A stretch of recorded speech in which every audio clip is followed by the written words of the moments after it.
acolo este, va fi corner, dragi ascultători. Greetings and salutations, Val Verde Broadcasting. Welcome back to the commentaries section with myself, the Duncan Casey, and also the Richard Jackson. Hello, Richard Jackson. Richard Jackson. That is Mr. Boy. welcome back. So we are vaguely hungover and sitting around after our disastrous live stream. Yeah, sitting around in our own filth, and we thought we would follow it. We did a. I'm slapping tea, so that's really. That's quite all right. I don't know in what order we'll release them, but we did Terminator Salvation yesterday, so we just thought we'd do Terminator 3, the two good ones, the two best ones, the two more good ones. Yes. So we thought we'd just check this episode. Utter shambles, utterly ridiculous, much like the film itself. So if you are going to watch along with us and you have a copy of Terminator 3, please get it to the start of the film and press play. Ow. We had issues with Terminator Salvation, which may come out afterwards, but there's hilarious fumbling when it comes to the issuance of the play button.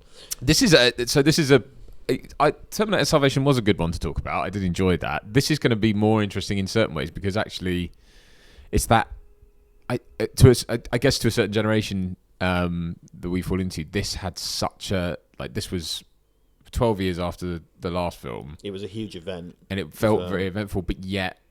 Obviously it was the most expensive film ever made at the time. Yes. Well, the deal, because I remember seeing the deal for Schwarzenegger got $28 million plus 12% of the back end. Which he argued he had no business commanding that salary at this time. It was and it was he got them to film in LA, which was a kind of political point scoring thing because of his governorship and whatever.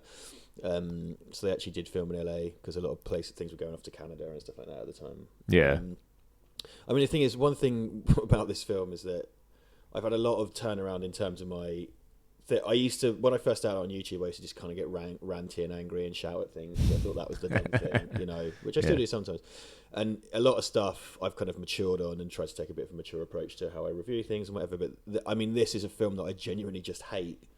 Because I try to find the positives a lot these days, but I just genuinely I hate this film for a number of reasons, which we'll spend the next 2 hours going over. I think what frustrates me is, as someone with a creative mind, and you must find this as well, it's like when an opportunity is squandered like this, when there was so much opportunity to make this good. I get that even despite the big gap that it was a fairly rushed production in terms of. The rights issues being changing hands, and then because of the sheer amount of money that had to change hands, it's like then you have to get this done because you've now got a significant investment. But just take a step back and just try and write something good. I mean, all this visual stuff's good. I think like that. They got the nuking thing. I find that a bit bland. Yeah. It's fine, but it's a bit. Compared to how visceral the ones were in Terminator 2, keeping in mind you're in that spectrum of the nuclear war, and it's kind of like that shot sums up this whole film. It's like, well, I guess we have to have a nuke. Yeah. Oh, it's very much a box ticking exercise. The frustrating thing about it is it's like, and like you've said as well, it's incredibly televisual the way it's put together. And this feels like the start of a TV episode because the other Terminator films had really impactful openings and stuff, and some creative title work or whatever. This is a TV episode. It feels like an episode 24. Look at that. I mean, that's slow motion. Yeah. It's shot at 24 frames. Yeah. So that it's not even, and then it's slowed down in post. It looks like crap. He looks ridiculous. He really does, doesn't he? It's like when kids put on a play and they put like flour in their hair. And that jacket, what's that jacket all about? And it's posted on 11's left of an American flag, something that the TechCom thing has never been depicted doing ever before or after. I like this transition. So what's frustrating is they're setting up John Connor, and you've had this great take on where the interesting thing to explore with John Connor post Terminator 2 being this man who's been robbed of his destiny and what that does to him and all that kind of stuff. And that's a really interesting way to go. And he gets set up as that. You've kind of got that going, hey, more fucking slow-mo, for God's sake. It always looks shit when they do that. But you know what I mean? He's set up as that kind of character, and actually I could see him going this way. He does feel like the Eddie Furlong. I've only just realised he's sat above the storm drain. Yeah. After all these years, it took me. I just the LA River. Yeah. So called LA River. Yeah, of course. Yeah. Well, Drinkbird. Like I remember that time when I got chased down here by. This transition's quite good. Like with the bottle goes. I mean, it's plasticky, but it's. Yeah. This the image here of the the endoskeleton looking down the barrel of the camera is reproduced so much. Yeah, it's used as a stock image of Terminators all the time, which I find great because it's quite a clean CGI version of the endoskeleton. But it's I'm not a giant fan of like. What frustrated me, this was a disappointing thing to me as well, was that because in all the trailers and stuff you got all this, and I was like, oh, so we're going to see the future war, like blah, blah, blah, and I wonder what they're going to do with it this time. And it was like, it's just a sort of flash forward, I suppose, or like a well, again, much like everything in this, it's a weak source version of what we saw in Terminator 2. Yeah, because at least this is taking place at night. That's something I bitched out a lot. And this is blue. Yeah, it looks like a recreation, kind of, just a bit, but kind of a half-remembered one or a lazy one. It's like, well, I guess we have to have a future war. I mean, this is everything's so perfunctory in this. Yeah, because this is kind of a bit wank, isn't it? Really. Yeah, they don't look great. They don't have much weight to them. They're just sort of. Yeah, this is the thing, and they're not actually like shooting anyone or anything. Yeah, true. Yeah. Because when they do it in Terminator 2, it's very visceral. Like, are you straight down the barrel? I mean, it's fine. What's it supposed to be looking at? What's it thinking? It's like it's found a poster for like a bake sale. Yeah, it just cuts to the reverse angle and it's like missing cat on a fucking. It's a little endoskeleton cat. Have you seen this cat? It's just like. I have actually. I do take issue. I mean, it's an indelible image, and it's certainly very well done in Terminator 2 of the army. Why is he dressed like Sky Captain in the World of Tomorrow? I don't know. But the armies, the legions of Terminators marching across it's an indelible image, but to me, it's never made sense. Like, why would you send out ground troops like that? Well, that's the thing, because in Terminator 2, that's supposed to be the final battle. Oh, is it? Okay, yeah. So in Terminator 2, it's supposed to be the final battle, and it seems that Skynet has sent out endoskeletons as foot soldiers as kind of like this last-ditch effort. And you know what? I think the main reason it's in Terminator 2 is because it looks cool. Yeah. And that is an incredible sequence as well. That whole sequence is so well staged. And so the shitstorm continues. Let's talk about Marco Beltrami's music. He's someone that I've bitched out on this channel. I was just going to bring that up actually, because I was just thinking of the score that's over the future war in T2, and the sort of slicing sounds and stuff there's a very good video essay on really good. The music of Terminator 2 on. Well, there's the genius of Brad Fiedel. And yeah. Marco Beltrami. I'm sorry, like. Well, it's a sort of orchestral score that doesn't really work. I don't think. Again, like hum a theme from it. Yeah. It's just very bland music. I don't know why they do that grid thing on it. Yeah, they've changed the time stuff again. And they make out that it like melts everything, whereas what I preferred about the other one was it's just not there anymore. The sphere comes up and goes away again, and it's like it's cut out the lorry or whatever, but it's not like it all melted and caught fire. It's just not there. Yeah. The whole thing of the TX is like it's such a playground thing. The next one's going to be a girl, they literally took the idea from the playground and used that. Why does it have to be a T? Well, it could just be a T1000. Like, and also that's the other thing. Like, I have no problem with it being Christiana Loken, and I actually think she's really good. I like her a lot. She's clearly studied what Robert Patrick did. And, she sells it really well. It's just she's in this movie. If she was in maybe James Cameron directing her or something like that. Why is she naked as well? Again, it's the problem I have with the T1000. Why is she naked? Why not come through fully formed? Yeah. And it does start to call question. Like, if you've got long curly hair and that's all liquid metal, is it? Like, it doesn't look like it. Well, and again, the thing of like the liquid metal over just a normal endoskeleton is just like it's the worst of both worlds. Yeah, exactly. It's so lazy. That's what I mean. Everything is so perfunctory in this. Like, there's no even the cinematography is boring, dreary. Like, when she walks up to that car, it's just like a flat key light. Yeah. You know what I mean? It's just. And all this stuff as well. Like, would she just dial up the modem to find out? The liquid metal thing has never really jived for me. It was great, in execution in T2 it's great, but the more, as soon as you pull at the thread, it doesn't hold any. Yeah. It's like, what are we saying? Like, so it's basically as good as being flesh. You know what I mean? Like, if someone touches you, the jig is up, surely. Like, and this is another thing. That's not what a Terminator would do. And how did it get back in time as well? Yeah, I know. Terminator. Why would it go flying through an intersection like that? It's like, I know it could, but like, this would happen. Yeah, it's something I talked to you about. I talked to you about this yesterday night, I think, because I saw the T2 and 2. T2 1 and 2. T2 1 and 2. This is Terminator 2. This might as well be Terminator 2. Yeah. T1 and 2. Judgment Day screening last week. Yeah. And just watching the first Terminator. This is the first of many awful jokes. Yeah. the Terminator in the first Terminator, it's kind of like it because of the kind of noir threads in Terminator. It's like a reverse noir thing. Like the investigator, the procedural element takes place on the Terminator's part, and the Terminator has to go undercover. And the Terminator, it's easy to forget after the car crash, the Terminator flees the police because it knows it can't win. Yeah, and it it hurts its arm, hurts its leg, hurts its eye, its flesh rots. Yeah. Whereas if that was to occur in this film, the Terminator would pick up a car and throw it at the cops or whatever. Just put his head back on like he does in there. It pisses me off. That was really where I checked out, when he just sat back up and plonked his head on. I was like, fuck. Yeah, well, off. nothing means anything, right? Once you've done that.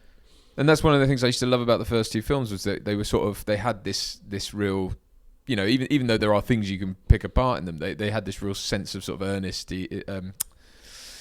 What am I trying to say? Like verisimilitude. Sorry, I'll just use that. But you know what I mean? That kind of own internal logic that, and this just doesn't. This just wants to play with it. It just wants to fart around and not take anything seriously. And I'm just like, because Terminator 2 has jokes in it, but it's quite subtle humour for the most part, and it's kind of and like you say, it's got a verisimilitude. Whereas this has this kind of slightly carry on, like him putting on like the glasses, and talk to the hand and all that stuff. Because it's looked at Terminator 2 and gone like, oh, okay, the Terminator can learn things, talk to the hand. Oh, well, the Terminator is standing with its leg. That's a really great subtle bit of humour. Put the gun down! And he sort of like bends over. Put it down now! Just like puts it on the floor and looks at him. I love that. Like, just looks back. Put your leg down. Yeah. There's subtle little bits, whereas this is like, well, maybe a tit should be bigger. Maybe you should wear Elton John glasses. And it's all just spins on stuff from the second film. Like, it's like you have to do what I say. No, I do what she says. It's like, okay, so it's her. She's in charge now. It's like, what? And the kind of weak sauce thing that the TX is killing John Connor's like lieutenants. Yeah, and it's like, okay, but then she finds John Connor, I guess. But again, it's just like we've always said. It's like it just loses all weight when it's like, oh, they just sent another one back and another one back. No. Terminator 2 stretches credulity there, I think. It does. This just goes the whole fucking hog. Well, that's the thing. Again, like as I say, as time has gone on, I've liked Terminator 2 a lot less. I think I respect it immensely for being the big blockbuster thing that it is, and I love it dearly, but it doesn't hold a candle to the first one in terms of... Having watched them back to back projected, the first one is a superior film, but the second one is still great. Oh yeah, I love it. Yeah. Now I might get this slightly wrong in terms of the details here, but so Claire Danes' boyfriend in this. Yes. So her fiance, I guess. Whatever. Yeah. He coincidentally had the same name as someone who committed a high-profile murder around the time of this. So they had to ADR his surname and change his surname because he just happened character. The character, sorry. Right. Yeah. So he has the same name as someone who I think he possibly in Los Angeles. It's kind of quite a high-profile murder. Oh god. And they had to dub his. Here's my fiance, Ted Bundy. Yeah. Edward Mundy.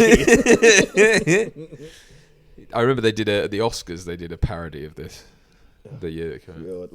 I mean that's why is that on fire? Like parodying a comedy. That didn't happen. Yeah, and why is the ball still there for ages? Like I don't get why. It's spherical now because it's better. I mean, you can accuse so much fight. You can accuse Terminator 2 of that because the sphere thing doesn't exist in the first one. So you just don't see it. Well, when Carl comes to it's a flash of light and he drops from the sky. Yeah, not the sky, but he's teleported in like 6 feet up or something. So yeah. It's off camera though, so you know. When the way you see him drop to the floor, it's brutal. And I think they really dropped Michael Biehn, didn't they, just to get that effect? Like, no, it was a stuntman. It was a stuntman. But he went off. He said he went off like he was lying on a board and went off. Fucking, it looks horrible. I suppose that's quite a good attention to detail that there's glass all around his feet, I guess. But then, but like, it's melted the sand. It's melted the sand. But again, it was never established that it creates lots of heat. It just literally takes away whatever's there. I mean, because there's the orange glow. Yeah, no, I get that. There's some sort of effect on the material itself, but it's like it doesn't create explosions and fire. It's just that's what I mean. It's just everything up to 11 in all the wrong places. So look at that nice. I think this is 2, 3, 5 to 1. I'm not sure. It's not anamorphic, I don't think, but like. He's in the middle of the frame. Get used to that. I hope like the middle of the frame. Okay, it moved over to the left, but it's so televisual and it's kind of flat. There's a bit of bokeh in it, but it's just flat. I'm here. He's into the fucking ketamine, mate. He's off to listen to. It implies as well, like she goes, like this is why we used to chemically neuter dogs, and it's like. So it implies that he's just indiscriminately going through and out, like taking pills. Makes him look like a fucknut. Yeah. Well, that's the thing that annoys me in this as well is that they treat. I mean, I suppose it's because he hasn't had Judgment Day necessarily to worry about or anything, but it's like they do treat him like an absolute idiot. You know, it's totally. We talked about the whole. The Uncle Don't you Bob remember thing. me? Fucking, yeah, That's so egregious. I know. Like, of all You the watched him fucking die. people. Like you watched him melt. Yeah, and you raised with the entire concept of time travel. Yeah, like, yeah. For fuck's sake, and the fact that all these things look the same. Yeah. Like, so Arnie got in, but he was always in great shape. But That doesn't make sense either. They want you round back. Strippers don't turn up naked. It's called stripping for a reason. Like. And also, why is it the done thing for strippers to wear hugely oversized clothes? Because the stripper guys wearing like these massive bike levers. The gay stripper, which is is obviously the thing, but he's like. See, all this stuff is just like super camp, isn't he? Yeah. Talk to the hand. Why is he wearing a bike lever with those glasses or whatever? Like, actually, to be fair to him, he it's can dance, man, isn't it? Yeah, he can move. He's got them. He could throw some shapes. Look at him. Fuck, look at this. Everything about this. He doesn't take the hat. No.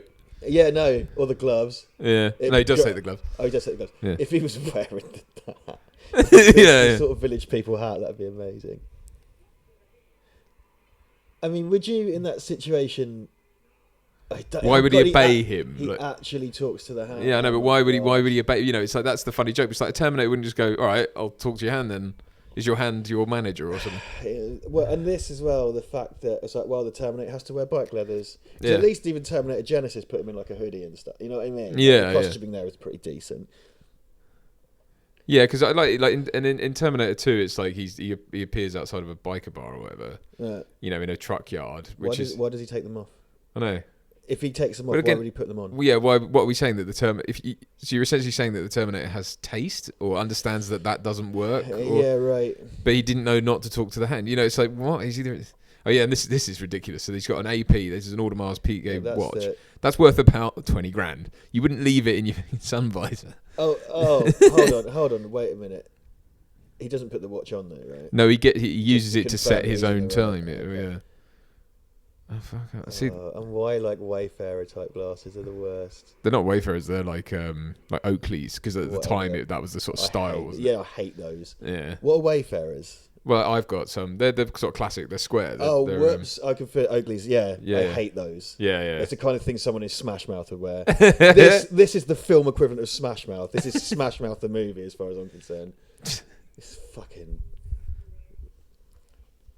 She's great at all that. Like, oh no, she's wonderful, and she's great at by all accounts at all the cons she does and everything. She's a really funny. Yeah. person. She's like a super charismatic, funny. She's chick, someone right? I wish we could see more of, you know. But and I don't mean naked. That's quite. I like that the way that's done. That's quite sort of machine-like. That's very Terminator. Yeah, and also it's like and cutting to a wide like that. It's quite. Yeah, because like visceral. The Terminator in the first movie when he kills the first Sarah Connor we see. Yeah, that's not graphic. No, it's implied violence, and that's the same. So yeah. Credit where credit's due. Yeah, but it's just I don't know. It's just I don't understand how you make a bad Terminator 2 sequel. You know, I mean, obviously I do because I did, but you know, there are so many good ideas you can have that this just seems like you say it's a playground decision. Why does she push him over as well? I like them lying down. Yeah, see, that's really fucked up, isn't it? Actually, shooting a kid. Yeah. But then, I mean, because I will say this: the issue here isn't. It was a 15, wasn't it? Something like it wasn't. That, yeah. I mean, but then so was T2. It? Yeah, yeah. Like I don't know if this was a. No, it was a 12. I think. Was it a 12A? Yeah, I think it was. I mean, I think part of that is the way standards have changed over time. Yeah. But I would. This is probably. It's kind of as violent as the first Terminator. I suppose it's not as. It doesn't have like the self-surgery scenes and stuff from the Terminator. You know, with them. Well, all the robo surgery stuff is less impact on it, or it's less gruey. But it does have things like she punches through that guy's chest and drives the car. Drives the car, shooting at the kids. Like, I mean, it's not quite as violent as the other ones, but I don't. Again, I think there's this thing developed over time that sequels are bad because they're less violent. And quite often, like we talked about with Die Hard 4, which isn't out yet, or it might be, on our channel. it's not necessarily not as good because it isn't as violent. There are way more things going on there, and you should really pay attention to that. The violence is someone jangling their keys, and I admit, you know, I like violence in movies, and I like it done well. But like, it's not necessarily. I think it's lazy to sort of blame these things on them not being as violent, because this has way bigger problems. Yeah, well, exactly. It's like there's violence and then there's impactful violence. It's like if you don't give a toss about the characters, then it's sort of like at one point doesn't she buzz saw her fiance or whatever, and you see the blood spraying across their marital bed or whatever, and it's like, I mean, I kind of don't care, yeah. And there's so many. The TX is just played for an absolute idiot in so many ways. Like at one point, doesn't she, when she's walking across the graveyard, just purely for effect, she turns into herself. It's like, you look like her fiance. Yeah. It's like, why did you change? Like, that's the whole point in you. Yeah, exactly. Because even the endoskeleton in Terminator Salvation does Carl Reese's voice to Lord John through. You know, stuff like that's quite well done. Also, she does that weird thing where when she samples John Connor's blood, she has an orgasm. She like comes, and it's like it's a robot. I know. Everyone and people said that. I remember like because I bought this, I lapped this up when it came out, and I hated it, but I bought the DVD and I watched it with the commentary, I think, or whatever. And everyone was talking about that decision as being like a really good character decision. I'm like, it isn't. Why would a machine do that? What fucking spice are you smoking, you bar salt quaffing brain dead fuck? Like, what the hell is that? Good character decision. Yeah, he's a dog. Yeah. He's got dye on his hands as well. Why does the Terminator say it is time? Yeah, I know, for dramatic effect. Because you've got a nice watch. Yeah. Well, as well, like that's a mechanical watch. It's like it's not that going to be that accurate to set your whole clock to. And to be honest, like I kind of think an advanced machine like that would have a half decent internal clock. Yeah. No other Terminator film has bothered that. Him adjusting his clock doesn't serve any purpose, does it? I suppose it's like to make sure he's. But again, that watch, the watch doesn't have a calendar on it. It's just purely. It's got a date and a time. It's like, well, thing travel through time doesn't matter. We just assume that it knows what time. Yeah. Like, we've never had to. It's not really relevant, is it? Go save who you're supposed to save. Like the Terminator goes to Greenwich to go to the atomic clock or whatever, just to make sure. I'm just sick of this playing this out again. It just doesn't work as well. Like, oh, there's a goodie and a baddie, and they've been sent back. And the Resistance reprogram. It's like, are you lot that easy to capture and reprogram? Yeah, right. Because some serious issues. Yeah. It's a 2850, which is 50 higher. He's more 50er. More 50er. The thing as well that this attempts to sort of answer, but then doesn't really give a conclusion. Is that are they heavy? Like the fireman can't lift him, right? But then why, when he gets in cars and stuff, don't they all bottom out? Anytime he goes in a lift, like it's just, that kind of. And as discussed, don't know which way we're releasing these, but as someone with a big lump of titanium in their body, that does weigh a couple of pounds. Yeah. So it's a big lump of like a whole human's worth of titanium. Yeah, and the rest. Yeah. So this film, because of the huge marketing push around it and everything, and they wanted it to be a big event, and there's loads of hype. There is tons of ancillary material. I know. I got the game. Novels, games. I had the games. Yeah. And there was a whole setup of what had gone on in the future and stuff in terms of where John Connor was at, and John Connor had been murdered by the Terminator, and Catherine Brewster, and blah blah blah blah blah blah. So they really went all in on it. So that there's this whole thing. Something that always preoccupies with this film is a kind of whole backstory that Judgment Day was pushed back. So now the stuff from the war that's almost up to speed was like 2032 or something, or 2033. Yeah. Just going to push it back a wee bit. There's a whole kind of thing here, and I know. Well, for example, so this is written by Brian Cutler and Ferris, who wrote Salvation as well, but with tweaks. Basically, the reason Catherine Brewster is there is because that was meant for Sarah Connor, and they had to radically kind of rewrite it to fit in this new character because Linda Hamilton wouldn't come back. Yeah. Right, and it's like, if this was about John and Sarah, it's just Terminator 2 with boobs. Why does she have to lick it? Because her tongue is liquid metal just as much as her finger is. So she has to put it in an internal. She put it in the robot part. In the robot part, but then she didn't, because she only touched it to her tongue and then went no. It's like, well, no. If your tongue can work like that, then your finger can, because it's all made of the same. Yeah, sure. Like, right. Unless she's just got like a pink tongue. So that's the only organic part. Is that there's just a flesh tongue. It's it's like connected to a USB port.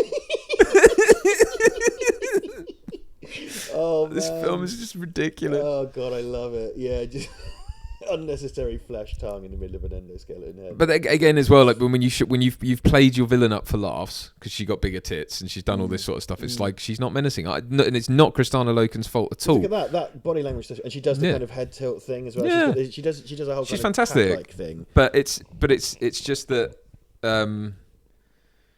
when you've kind of stripped her of her menace by doing stuff like that, it doesn't. It's just not imposing. It's not scary. Well, that's it. Think of the first Terminator and how imposing that is and scary. And that film is pretty nasty. I think part of because that was an 18 when it was released. It's a 15 now. It's come, and if you watch it, it's very tame by the standards of today. But it was a why does she do that? It's very tame by the standards of today. That was a great.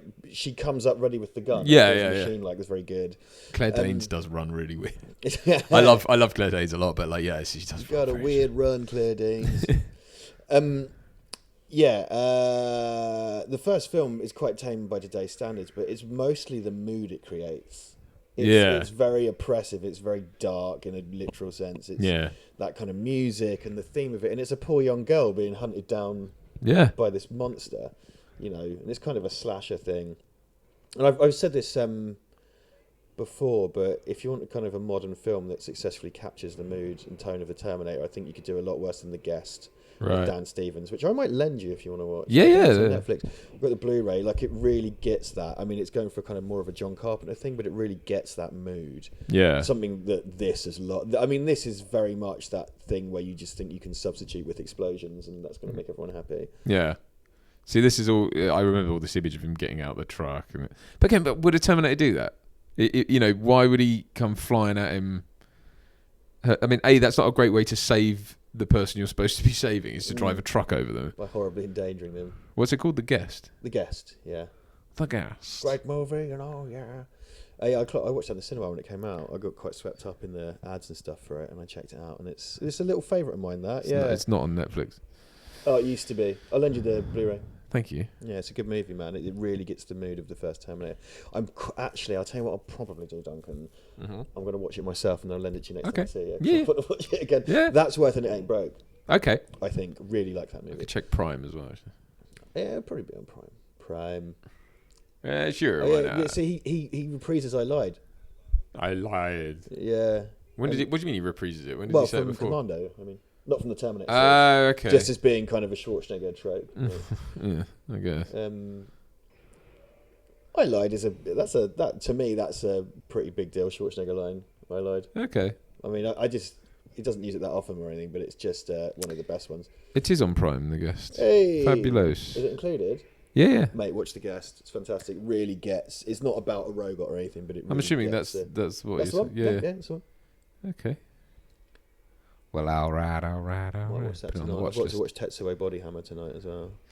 That is an example of why the TX doesn't work. Because if she was just made of liquid metal, she could have got out of that pile of rubble really quickly. Yeah, and getting blown up by a truck shat all those liquid metal off her. Yeah.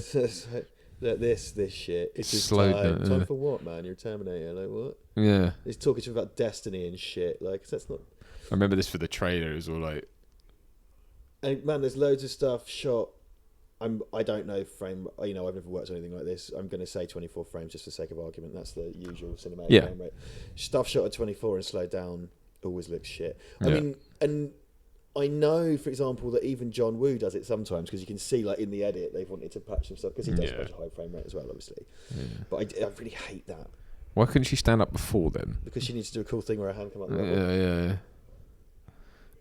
I've got it's part of my routine as I need to look cool. She should have done the thumbs up. Yeah. No. So this is one of these things. It's kind of like I put this. Why did he let him go as well? Like go with him. Yeah. I don't like that either. Why? She's got ray guns. It's an anti-Terminator Terminator, right? Oh yeah, I forgot. Couldn't she just killed the fuck out of him immediately? Yeah, it's not very fit for purpose, is she? No. Knocks on its ass. Yeah, that is a whole thing as well, like an anti-Terminator Terminator. Why? Why did they build that? Because the fucking Resistance keep reprogramming the Terminators, and then they're going to reprogram an anti-Terminator Terminator. So Skynet has to make an anti-Terminator Terminator. It robs of all of the it robs the Terminator of all his agency and everything, and also the whole thing of it being this desperate thing that it's a last ditch attempt to send them back and all that. I don't like that he gets damaged that early on as well. Is this what fucks his fuel cell? It's damaged. Yeah. See what I mean? So he cannot lift him at all. Yeah. Which really raises far too many questions. It's one of those things that's just not worth addressing, is it? No. Because the thing is, like, remember in RoboCop 2? Yes. When all the cops have to carry him because he's so heavy and stuff. That makes sense because RoboCop is consistently shown. Yeah. And like even when he takes the sound car out effect. of the precinct, like it bottoms out and the sparks come out. The sound effect, of course, the wonderful sound design and everything. Like it's all part of it. So it's like, yeah, right, for sure. But Terminator, it's not really established. You should probably just leave that alone. He's an infiltration unit, and it's like he's supposed to be kind of able to hide in a crowd and all that. Then why would he?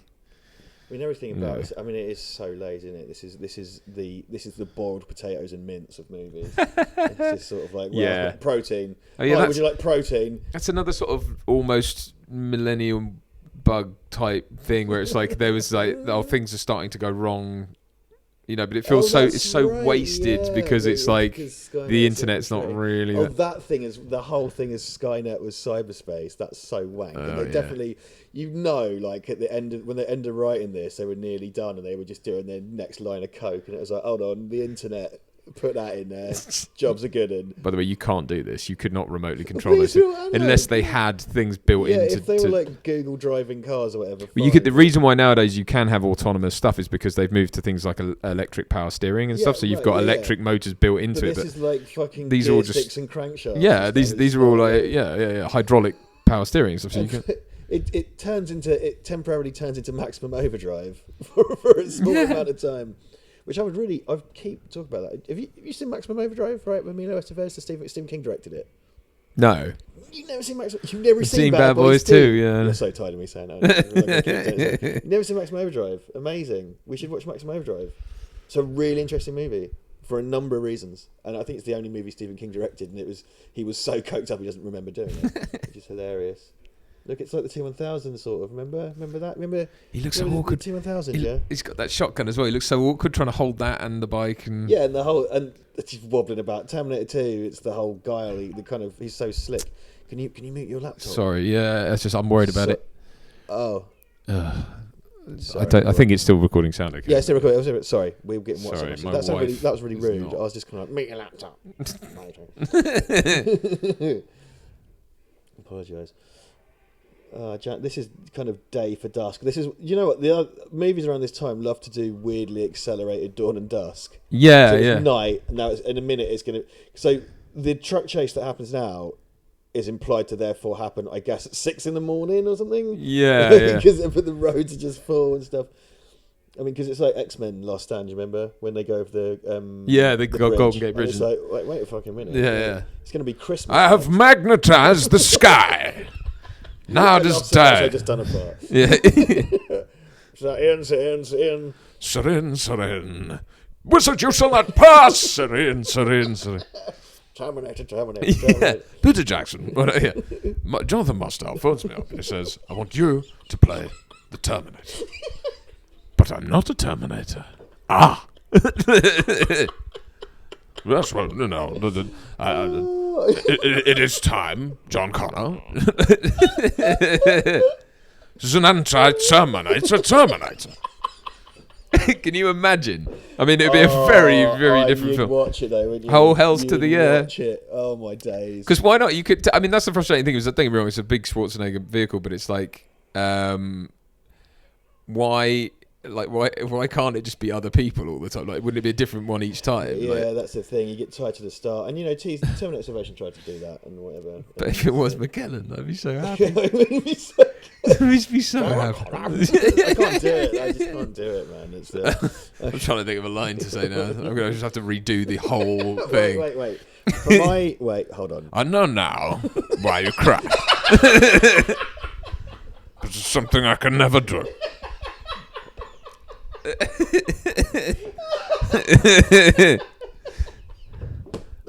love it. It'd just be so bizarre, but brilliant. What else? Miles Bennett. The man most directly responsible is Miles Bennett. So I'm ruining it. I love it too much. Miles Bennett Dyson, inventor of the vacuum cleaner. Goes online August 19th, whatever. August 29th, 1997. Killing Dyson might actually prevent the war. Haven't you learned anything? No shattered bone. Chill out, dickwad. Yeah. Oh my! This is a fabulous recasting. I'm a huge fan. So Ian McKellen is okay. No, I want to run this top to bottom because Okay. and this is the most bestest bit, mate. I hate this scene so much, and this is what people always use to justify the existence of this movie. Apparently, Schwarzenegger pardoned a bunch of his money to get it done. That's right. Yeah. Schwarzenegger's a mug, and they saw him coming. Right, so Ian McKellen is the Terminator. Okay. Yeah. Yeah, I'm sort of just. We need to spitball because I think this has legs. So we need to recast the T-1000, which is Patrick Stewart. Oh, it's I too guess. obvious though. But Yeah, I do it's love too it, obvious. But it's obvious, but I love it. No, we need to think about this because that's quite tough. I mean, what you got in the bank? Who could be the T-1000? I don't know. Can I just say Alan Partridge? not Steve Coogan. He's a good-looking boy. Yeah. The frustrating thing is they never have a scene where they talk to each other. That's true. There's not a lot of dialogue. Yeah. Can I keep this picture? I'm making beef stew. Well, I guess he could be lots of different people because he does have to play. So you'd have to recast. That's true. You'd have to recast a lot. Yeah. Foster parents are dead. Wolfie's fine. Your foster parents are dead. Hey, Janelle. The thing is, like, he doesn't change his voice. No, I just, think, okay, you need to transition from, because I sort of want a child actor with Christopher Walken's head pasted on it, basically. This kind of freaky dwarf with like a Christopher Walken head. Something's wrong. Doug never barks. Hey, Janelle. What's wrong with Wolfie? I can hear him barking. I don't know. It's just getting silly now. I can't contribute. That's what I hate. Oh, sorry. That's what I hate. Because if I just feed you lines to do, it's too telegraphed. You know? I wish. It's just finding the obscure stuff. I love it. The thing is, I've amused myself for 5 minutes by letting you do that, which is... Oh, it's I'm so a metric polyhalite. I'd say it. No, not like me. It's a T-1000.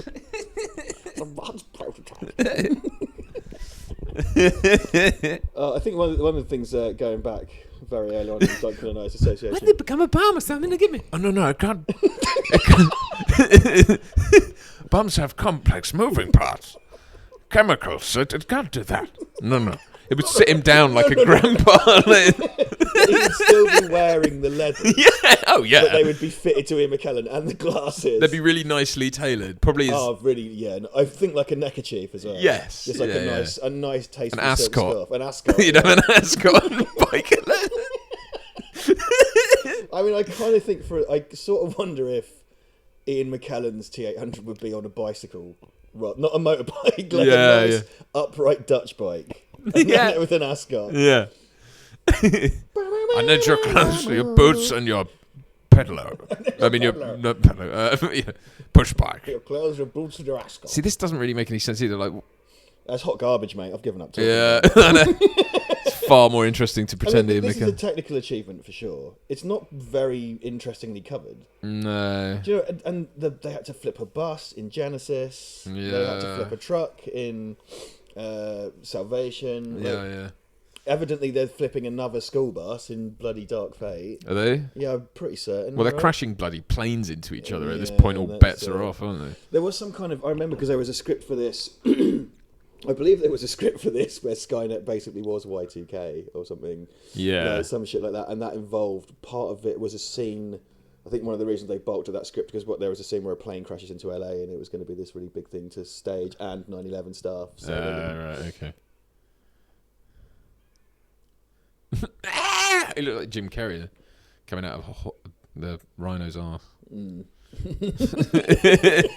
Infinitely more we talked enjoyable. about that on the Salvation thing. It's just like the rhino from Is Ace Ventura. It's this tonal shift shit as well. It's like, and now they're just casually driving along. Like, it's like, what? Yeah, from one thing to the other. Because I think it's supposed to be played for laughs, right? Yeah. It doesn't. I mean, Here you go. Here's like, you don't remember me? It's like, That was a different T101, dipshit. it doesn't make any sense.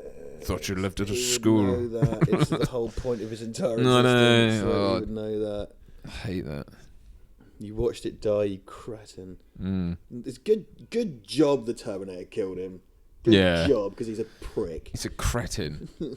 There's a lot of been played with that as well. That like, I know there's been scripts bandied about that never coming. Like that John Connor wasn't really the hero, or that it was all a ruse, or you know what I mean. And I gather Dark Fate is kind of doing that anyway, because it's kind of like. I like the idea. I mean, don't get me wrong. I prefer your idea for a third film where we explore. And keeping in mind, just to be perfectly clear, my whole concept is don't do it. I think. Yeah. Terminator. I love Terminator 2, but it was a stretch. Terminator 1, particularly with the thing where it pans up the deleted footage, where it turns out it's a Cyberdyne factory. Yeah. It's a closed loop. It's it's a feature length Outer Limits episode, which I know is quite ironic considering the allegations relating to its kind of Yes, of course, so to speak. Yeah. But it's a Twilight Zone, Outer Limits, Future Shock, whatever you want it. Yeah. It's a closed loop. It works really nicely. But I mean, I suppose so the whole thing of like, if from all, by all accounts, it looks like they're going to kill John Connor off and stuff. I don't mind that in the sense of like, because they ended the machines, therefore, it's like that's a part of the loop closing itself. Because why don't they just, everyone said like, why don't they just vanish at the end of T2? In theory, if they've killed all the stuff, so it's it's part of the loop closing itself, kind of. Although to have him killed by a Terminator is a bit, ugh, and it's Schwarzenegger Terminator. And I do kind of, it plays into my sort of thing of just doing belated sequels where the outcome of the thing we watched was miserable, because all of that catharsis and for the end of Terminator 2 is just undone because apparently John Connor got shot in the head. Yeah, the next moments day or later. whatever. Yeah. This so there's something just to talk about the aesthetic here in Terminator 3. They designed there's a bunch of deleted footage that doesn't add up, which includes the infamous Sergeant Candy scene. Yeah. But they depicted like CRS, whatever they've called. They've already built T800s. They've built T900s. They've got all this stuff they've already done before the war's even started, which just doesn't make any sense. And the idea that the machine intelligence is supposed to have designed the T101, T800. It's not. Yeah. Why would they do? See, it was up here and it's red and green lights. Yeah. The T900s they designed have Christmas lights, and the TX is all blue Christmas lights, and they look like Fast and Furious cars. It's just like no, it's this kind of, it's a nightmare in kind of oil and steel. And, it wouldn't have ambient pistons. lighting. Yeah, exactly, and it's not, because I love that because you can. In terms of the expanded material, like I had the War of the Machines game, which is kind of a knockoff of Battlefield. Right. And there was the just T3 game.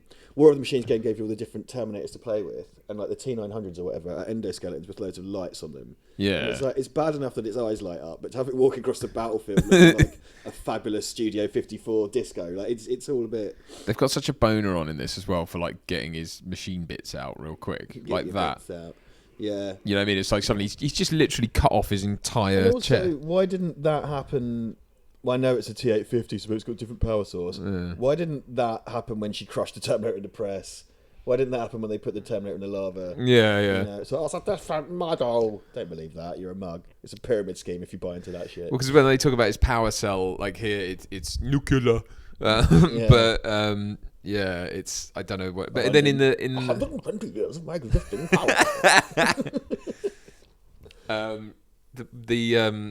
like, because isn't in Genesis they do it as well, don't they? Oh, they do it in Salvation because they have all the power cells. Yeah, as discussed, it's weird doing it this way around, isn't it? Yeah, it is. We kind of happened upon this just as we turned up today, but there is no plan. Yes, no. But Do not look behind the curtain because there's nothing there. There is no plan, but what we make.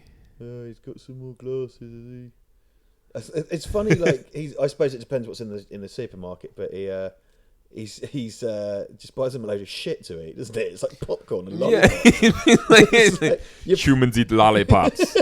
You're preparing for a nuclear war, mate. Bloody great Johnny thing on it. Like, Yeah, I got you some condoms. Rub They've got the up. exact same glasses. I think that petrol station is an Arco for fans of Buck's Arco Pitcairn. Which I did see some arcos when did I send you a picture? When I Yeah, found you that did. arco? Well, you sent that screen grab of the thing. I love the way she comes flying out. Then, like she's been coiled up, ready. That's to quite jump. good the way he catches her. isn't Yeah, it? yeah. It's all right. I mean, again, like, he literally just bungs her in. Yeah, eat this. I'm not a kidnapper. Bye.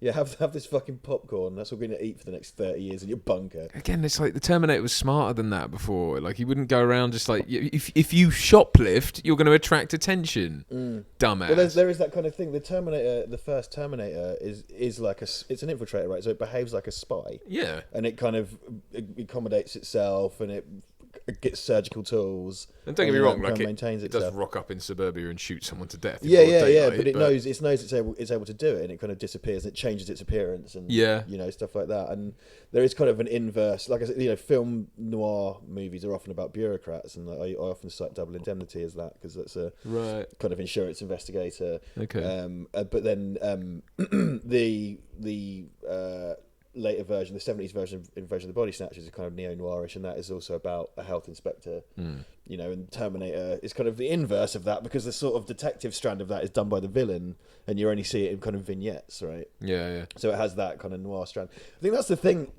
Terminator series, even as of 2, lost that kind of tech noir vibe. Oh, definitely. Because Terminator 1 is...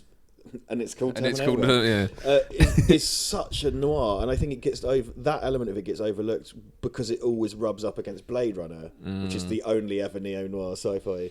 And tech noir as a term is perfect for the Terminator. And it really is like, Kyle in his coat, this kind of street level stuff, the cops, the investigation. But there's limitations. I mean, again, it's that thing of like, even though he's the villain, it's like there's limitations to the Terminator. It's not perfect. It can't just stride about like a tank and fucking destroy. Well, something I've really noticed is that it makes mistakes. Yeah. And its problem is the original Terminator's problem is it's a bit too human because it fucks up all the time. Yeah. Even the remark about it having bad breath insinuates that. Yeah. Because I think if it was a pure machine, it would do a better job, but it couldn't infiltrate. Yeah. But like Kyle knocks it on its arse, it crashes its car, it misses a lot with its gun. Well, it's sort of hubris for the machines is that they had to create a human to try and take out a human and stop and kill humanity, and therefore it's got our flaws and the limitations of the physical form and stuff like that. Yeah, I mean, again, it's just the thing you pick up, and then you get to this, and he's just an unstoppable machine, and like the TX. It's totally like you can throw her off things, destroy blow her up. Skeletal. He literally shoots a missile at her, and she's like back on her Terminator feet. versus fucking mum, right? Like, she just like I found that with The Walking Dead when it was Andrew Lincoln versus Negan. Jeffrey D. Morgan. Jeffrey D. Morgan. That became this Saturday morning cartoon of them constantly, because they constantly had the drop on each other and never used it, deliberately, missed their shots, and it became Tom and Jerry shit. And you just lose interest. Yeah, absolutely. Because this being a self-contained narrative, being a film, this has to end somewhere. Yeah. But it's all very Tom and Jerry until it. Oh, definitely, yeah. The sort of chasing. At this point, it's kind of got that road trip aspect when they're in the freaking Winnebago going across. Yeah. This kind of. It's a bit like. Which again is kind of like Terminator 2, because Terminator 2's whole middle section is essentially kind of a road trip, because it's in the.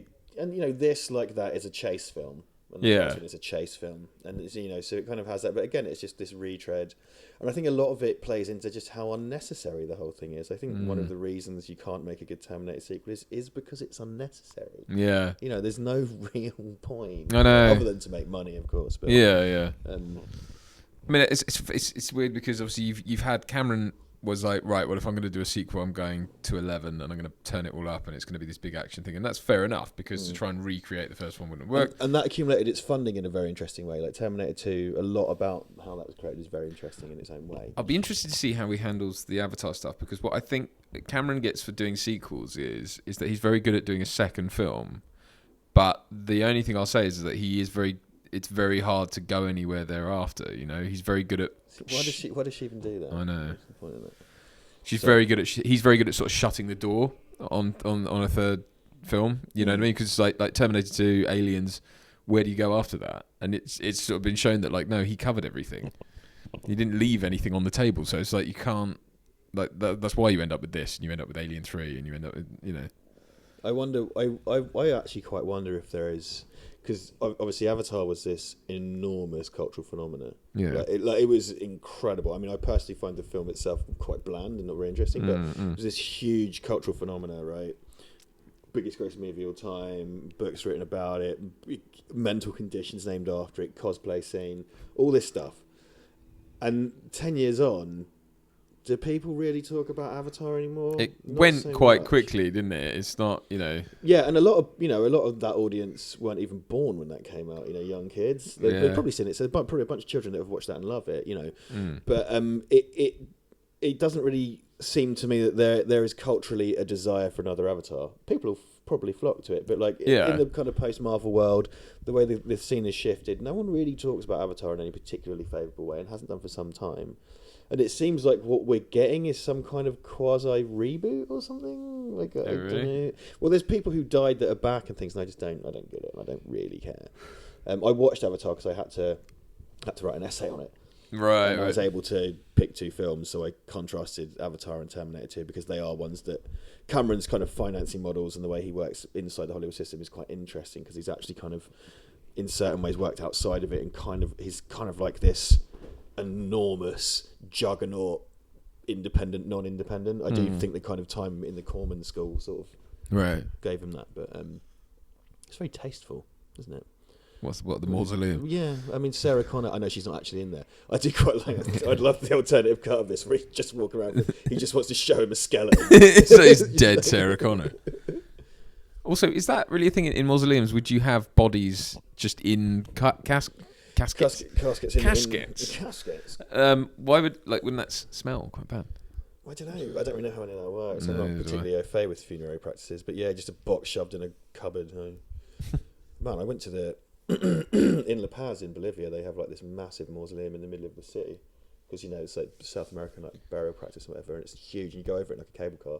Right. And it looks like they're kind of multi-layered. They look like chalets in a holiday home, and it's this huge glass thing.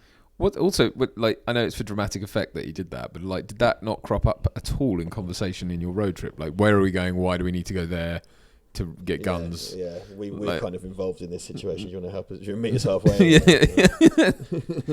You probably do need our cooperation somewhat.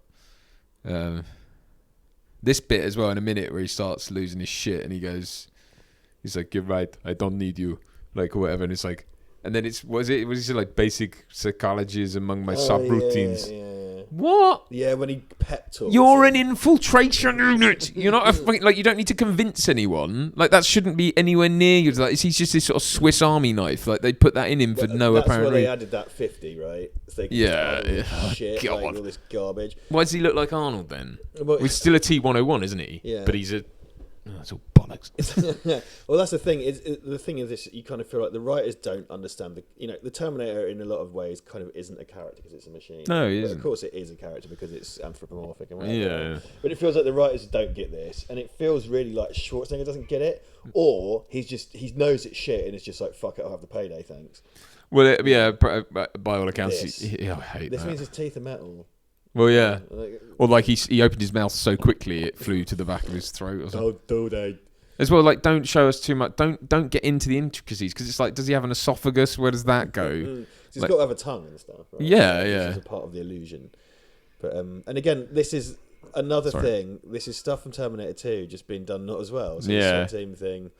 And as we discussed in our very old episode, Duncan's wafting away as far. I apologise. In the very old episode of It Ain't Broke, one of our first ones, I think. When he lifts up the coffin, it's so clearly on wires. It just looks like, because if he kind of dragged it out, that's still superhuman. It's a coffin full of guns, one man dragging out, that's fine. Yeah. He has to carry it on his shoulder, and it just looks ridiculous. Yeah, absolutely. I used to have that. There was a McFarlane figure of that I had. That's right, with the coffin. I mean, I would custom that so it's got like a Bela Lugosi set up in the coffin. They're having some kind of team up. Yeah. It's a team up for the ages. This is so dumb. And what are we supposed to think? He suddenly turned? Yeah, right. And then he does later on. He actually does. Oh, this is just being... it's like being slapped in the face with a wet dick, isn't it? Like for 2 hours. It's just... It's cinematic salt lick. It's the absolute minimal nutritional value. Yeah. It's a bowl of tepid soup. It's just a happy meal. Man, I don't mind a happy meal. I mean, it's not enough. I'd have to eat 5 of them, but at least you get a fucking toy. This is. Do you know what I find is quite interesting with this? And again, I've talked about how Terminator 2 is put together because it's one of these things that it had a bunch of kind of private finance go into it. Well, and not that the other Terminator films were nationalised, but it was funded in an unusual way, and in quite a unique way, which we should probably talk about at some point. But I do kind of feel with Terminator 3, the film is actually kind of secondary to the business interests. And go with me on this because I know someone's going to go, oh, that's all Hollywood. Yeah, very clever. Why don't you let me fucking finish before you comment? Sorry, bitter cunt. Basically, the film is secondary. Like, the film isn't the point. Yeah. Like, the film is to create the cultural phenomena and sell all of the comic books and the video games, and it's all about the ancillary material. It's not even really about the film. It's a giant advert. So this ticks all the boxes of the minimum of what's required for a Terminator film. Yeah. And it really is just the most hack job, minimal effort. His elbow and... Here comes elbow and... Ugh. Yeah, this is a bit of connective tissue. I'm Dr. Bless him, he does it really well. But it just shouldn't be there. And it's the whole, like, imagining things, crazy things. It's like, oh, come on. Yeah, and that he's such an important character in the second one, and then just to use him as a joke in this one is... and it's like, what's he even doing here? So annoying. God, yeah, it's such a waste. And everyone's supposed to go, you know, and it's like, that. Yeah. Him and Schwarzenegger are the only returning characters, I suppose, for the first three movies. But from the returning actors, not characters. Returning characters, actors, returning actors in this film, as far as I'm aware. Yeah, I guess so. Yeah, I don't recall that. Something Unless it's like kind of background players or whatever. Yeah. Al Bowen, did you ever play the Monkey Island games? Negative. Oh, shame. Great. He's the voice of the Ghost Pirate LeChuck, so he's the voice of the bad guy from the Monkey Island series. Okay. Which he does because he's a salty old zombie pirate. It's really great. He's really funny. Because that character didn't have a voice because the games didn't initially, but from 3 onwards they did. Then they redid 1 and 2 with his performance. He was really great. And I think he's done quite a bit of voice stuff. I believe he had a recurring part in SpongeBob. I don't know that show well enough, but Al Bowen was in that. Yeah. And he's in Chopper Chicks in Zombie Town, the movie released by Troma with Don Calfa. Right. Yeah, you know. He just runs off, doesn't he? Yeah, because that's what I think quite funny about it, because Silverman's off. He's off to die in a nuclear war. It's true. Yeah. Now he's like, oh shit, I guess. But it's like, again, with the hubris we did what we needed to do with that character. He got his comeuppance, which was what he saw at T1000, and he saw it all come to fruition. Yeah, it also come to pass. Like, now, and what we're saying, like, he blocked all that out. Human casualties. Again, Terminator 2. Look how the coffin wobbles. It's a big polystyrene coffin on a bit of fucking... And why was that? Like, he put John Connor on the wrong side as well. Like, I assume it's a bulletproof coffin, but like, for no apparent reason. But which is the name of a comic by... fuck. Is it? Yeah, Shaky Kane did the bulletproof coffin, I think. Yeah. I think it's Shaky Kane, yeah. Anyway, sorry, that just triggered a little bit of nugget. It's where he goes like, she's your wife, and drives off. Wah, wah, wah. Yeah. This doesn't have enough trumpet sounds as Swanee whistles, does it, really? This needs, I think... Look at don't Claire, run through the graveyard, look lost. Look lost, Claire. About, like... Play, yeah. like she's just literally... You know what this day of shit... She looks like a madman on the loose. That's what a lot of... Because like you said earlier, a lot of it feels really, really second unit. Also, how did she drive from the back seat? Yeah, with her hand through a copper. Yeah. Why do this? Yeah, why do this? Why change in front of her? You've laid the perfect trap. It's literally the thing you were designed All for. you have to do now is kill her. But we had to have our VFX shot. Yeah. You could have walked up to give her a kiss and stabbed her through the heart or whatever. Yeah. Exactly what human behaviour would dictate. But no, I'm going to blow you up with a laser cannon. Do the thing as well, like that they appear to be doing in Dark Fate, like Gabriel Luna when he's got all those soldiers on him and all the spikes start coming out of him. It's like, that makes total sense for T1000. Yeah, I've got to give them that. Yeah. Sense. Like, something you could see T1000 doing. Just becoming a giant sea urchin and stuff. You notice that Gabriel Luna's character like has very human behaviour, like in that trailer. It's like, hey bro, and like he's like being very human. Well, that's infiltratory. Like that's the advanced infiltrator. I'll buy that. It's not too kind of, you know, high-fiving. And well, as long as it turns off when he doesn't need it, it's like a sort of thing he has to turn. It's a mode. I don't mind that concept of him with Terminator. I'm quite into. He seems to do the steely thing quite well. As an actor, I like it. I think that the whole concept of it, it's basically a TX. Like, I don't understand how that's any good. But it can shrug its skin off to go run around and bite some milk or whatever. Yeah, but leaving an sort of horrific looking endoskeleton. It's like, It's only useful once the jig's up as an infiltrator. I understand it's called, that machine is called Rev 9. Yeah. And apparently, I don't know the Bible because I wasn't raised Christian, but like Revelations 9 somehow, I'm not saying it's got robots in it, but it somehow contains some clue to what's going on or something. Okay, well, either way. Is it this is the thing, it's this increasingly diluted concept, isn't it? Yeah. And when you've got like all these guys, Tim Miller and bloody David Goyer and all that, standing around a whiteboard, desperately trying to figure out what's going on in the future now. But it's just like, dude, you've shit the bed. Like the apple has fallen too far from the tree. I think part of the problem as well is like you say, that is that they're standing around answering the wrong questions in a way. Like I think their approach is sort of to be like, okay, so what's this happened? How's that happened? It's like, and I gather what the plan is for that is to, I know obviously this commentary is going to be horrendously out of date in a year's time. In 3 months time. In a few months time. But I gather the idea is that like they did stop Judgment Day. These are not, Skynet is no longer a thing. This is something else called there's Legion something or else something in the future, and there's different factions and stuff. But then it's like, what? That just makes me go, we just robbed it of all its everything. When this is the thing, because it's once again the Terminator film's about starting trilogies that never happened. So this is the trilogy. Fuck, and what is it? I guess it's because of the broad concept of the third act structure, but like I guess I don't know what the boner is for trilogies. I don't know if Star Wars did it because it's so successful. Yeah. And I suppose playing out your 3-act structure writ large, I guess. Yeah. I don't know, but it's like leave it alone. It was like I say, I don't think that the first 2 Terminator films were ever set up as a 3-act structure. They don't really work like that. They weren't. I mean, there's no scope for it because, like, this in no way pretends that it's concluding a 3-act thing. It doesn't have any connective tissue creatively to the original 2, and then it sets up stuff with. I mean, I suppose you could say it. Well, no, because it doesn't even close any loops, because it shows you how John got to the war, but it's not the same war. Yeah, it's the time-displaced war that's been. Oh, it's just like, again, like you don't get what. Oh God, I hate the door falls off. Well, this clown car. This is was it Red Letter Media that used to take stuff like this and put kind of sitcom laugh tracks over it? It's like this whole movie is like that. Because that's the thing, they're not even. People get pissed off at the kind of light stuff in Terminator 2, and I can see why you're pissed off at it, but it works, and it is quite subtle for them.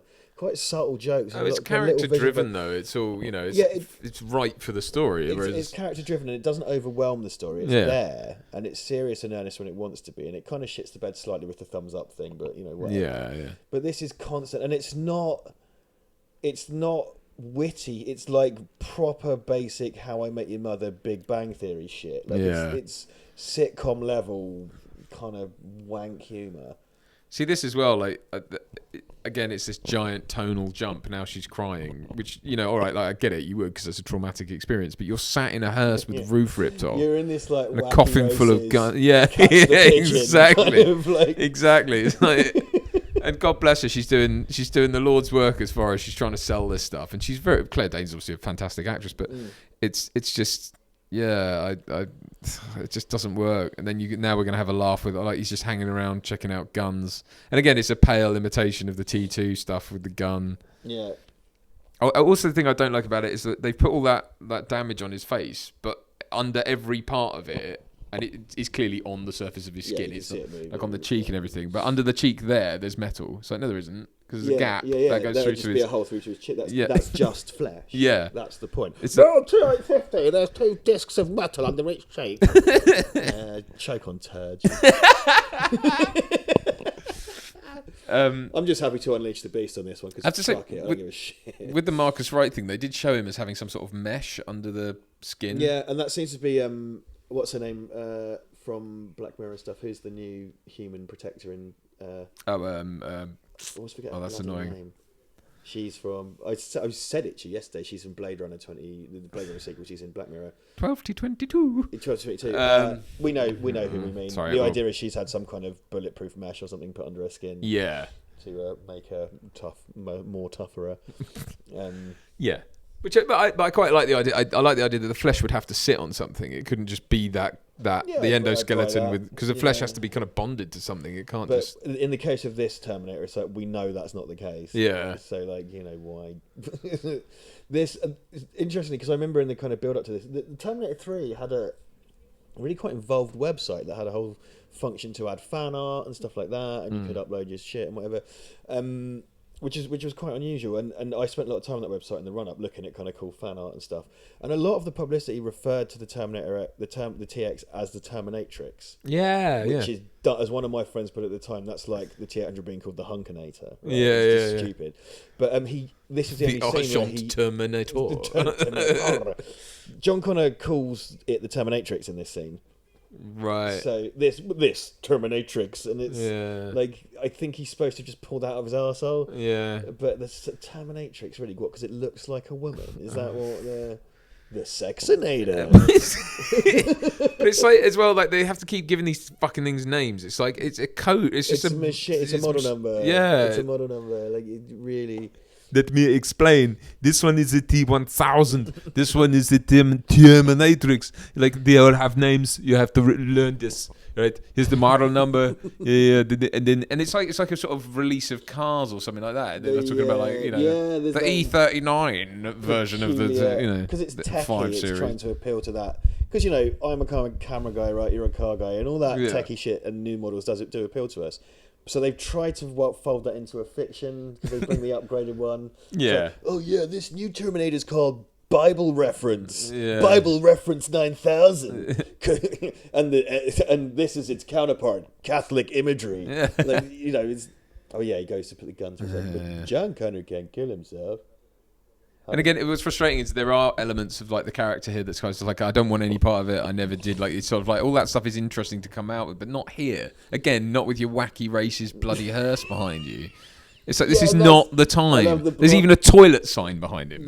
There's a fucking toilet and a busted out. Look, there's an outdoor bog, a picnic table. Man. Like you're at a family picnic site. The blocking of this scene, yeah. They could have just walked off into another section of the park, but they've got to, again, have the fucking wacky racist ass behind them. And it doesn't make any sense because there's a bike there. There's all their stuff laid out. So it's like, where are they? People? There's a deleted scene where they're eaten by fucking bears. Mackenzie Davis. Mackenzie Davis. There you go. That's what I was looking for. I really like her. There's a lot of people that are going like, she's so androgynous. What is she like? The lesbianator, the LGBT 1000. It's like, good one, mate. Yeah, because there was no... cool story. There was no depiction of androgyny at all in Terminator 2, was there? And what does it matter? Like, it's just like, shut up. But it's idiotic. Yeah. Diversity higher than in Terminator's a Mexican. Don't. Fuck off. It's all set in like it's very Mexico centric. It always has been. It's always been, it's always touching on Central America. Like it's been a huge part of the story. You had Enrique and stuff in it. Yeah. And what all Terminator? Well, and the first white, one, you fucking cretin. In the first one, she drives off into Mexico. It's like it's the whole point. I love that. I was saying this to my brother the other day after we watched it. It's like he says if you do not give him $5 American for this picture, his father will beat him. And I'm always like, are you his father? Because, dude, Are you saying that, or is he? You're just. There's one thing where it's like. There's one thing where great hustle kid, but then there's also basically being complicit in child abuse. Yeah. As soon as you handed over those $4, like you know. It's where he casually says it as well. His father will beat him. Or it's like. You're his granddad. Yeah. My son would beat him. Yeah, it's like, there's no way you sound complicit in this. Like, you shouldn't really be. Yeah, that dude is like, is this a family business? Yeah, you extort money out of gringos. How much does the petrol cost in Mexico, man? Like, yeah. $5 $6. His father. Now standing there with a piece of pipe. That kid in 2019 is still at that petrol station, proudly beating his son for not making. Like my father before me. You'll learn the family business. The family business of beating our grandchildren when they don't hustle pregnant women for money. Technically, threatening to beat them. Never true. actually do It's it. true. I mean, to be this pregnant. He says she does say good hustle kid. Good hustle. So kid, it's obviously it could not be true. Yeah. No, and that guy's just translating what he says. Yeah, absolutely. So let's walk it back. It's a hustle. Yeah. But I just find it quite funny. Yeah. It's just like, well, you're the only other adult here. Yeah. It's like, well, don't beat him then. I mean, I sell petrol. He sells preventative beating. And you're talking about it like it's an inevitability. Like, shouldn't you be stopping his dad from beating him? Like I mean, of course, now in 2019, that'll be done for an app. Yeah. The beat hustle app. Beater. There's no E. Yeah, you just PayPal me the money and I won't deck my daughter. God. Send me £1 or I'll slap this baby. Beat her. I'm self-employed. It's the gig economy. Of course, in the old days, you'd have to collect cash manually, like in this petrol station my friend used to work at. But version 5.0 lets you see other beaters around you. Yeah, There's a community. allow this app to be your location. Woo! You know, find other views in your area. Turn on location I services. just need a bit of extra money. I thought about Deliveroo, but this you know, guy's I think haircut. cycling's dangerous. What's up with that guy's haircut? Oh man, wow, Fire your barber, sir. man, he looks like. I think he looks like Shit, is what he he looks looks like a hungover John Ritter, doesn't he? Yeah.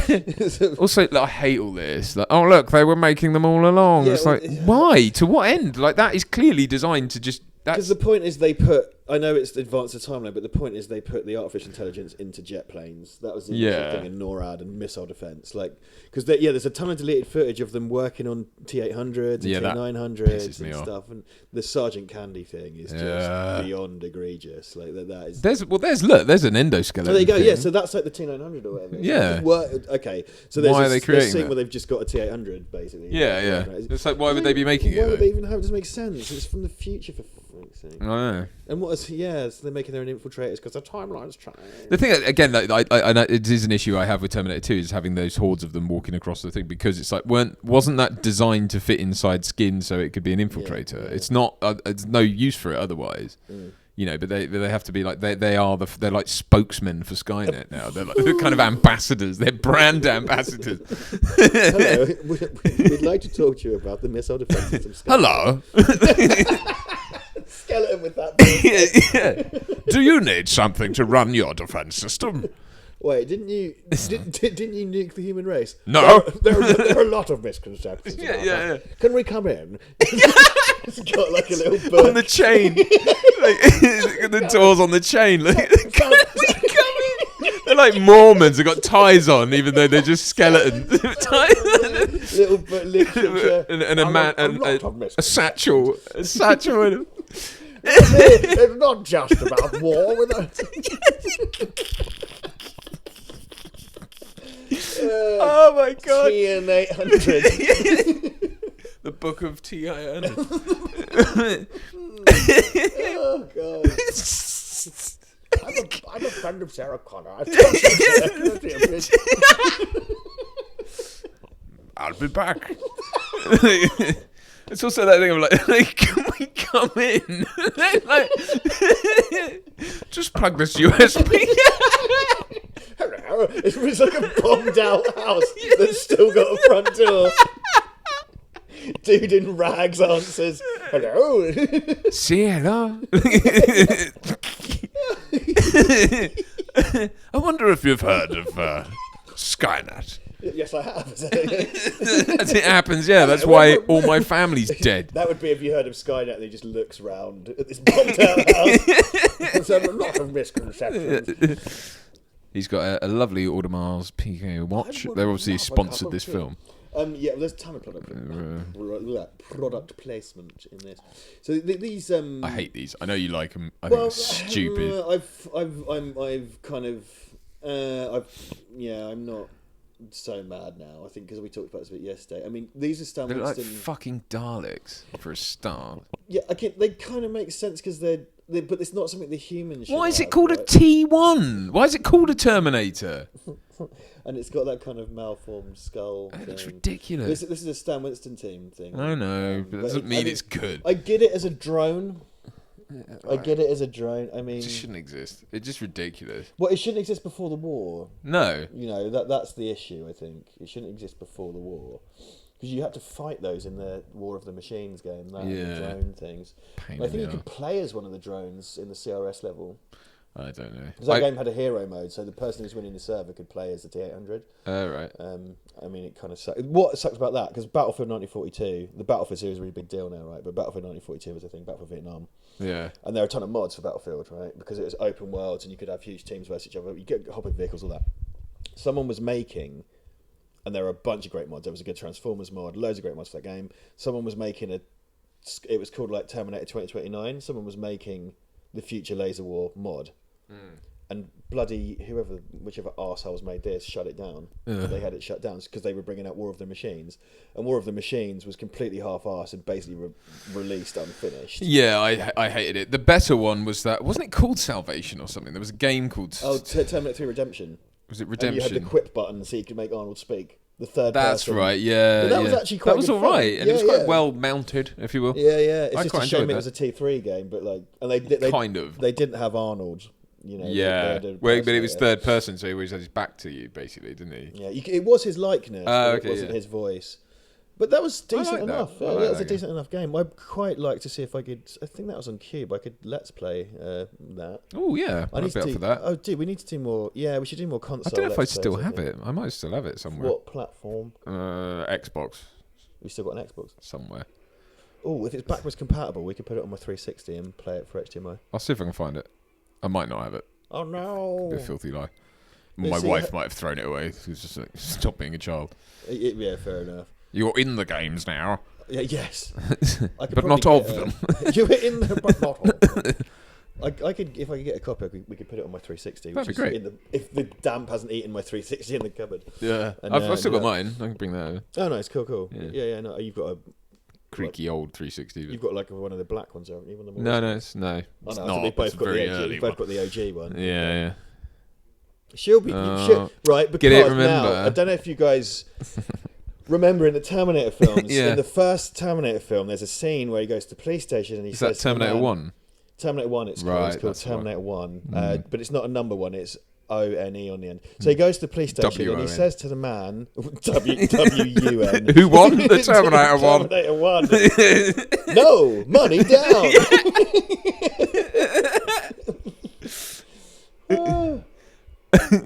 Oh, fucking hell. So, this is basically, Kate Brewster's dad is basically he feels the Miles Bennett Dyson role, doesn't he, really? Doesn't go in the same direction, but it's the same thing, essentially. And it's called, like, CRS Systems or something, because it's slightly different. Yeah. Oh, God, that looked really ropey, that shot. Do you see there's a kind of strange frame rate on the animation? Yeah. It's all garbage.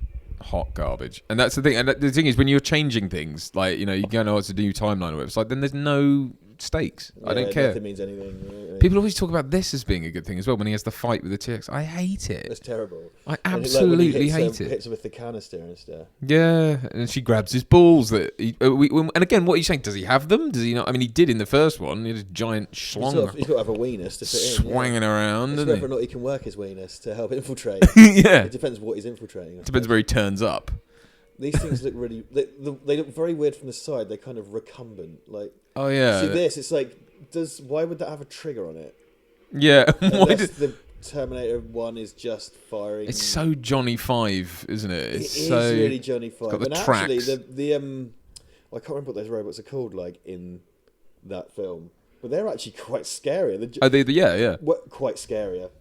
Quite more scarier, quite man. scary. Those, like when their eyes glow red and stuff in the first short circuit. Yeah, because they're designed to be like they're war robots. War robots, yeah. I remember one of my friends, like, because they're quite light-hearted movies, whatever. He had like a nightmare about being chased by those. Oh, really? He said, because they had that clawed hand. Yeah. It was I think the dream was that they were trying to rip his eyes out with that claw hand. Oh God. I was like, Johnny, and he was called Johnny. Yeah. It's like, Johnny, mate, I don't think you took the right message away from Short Circuit. Like, your poor brain is turned against you, mate. Turned against you.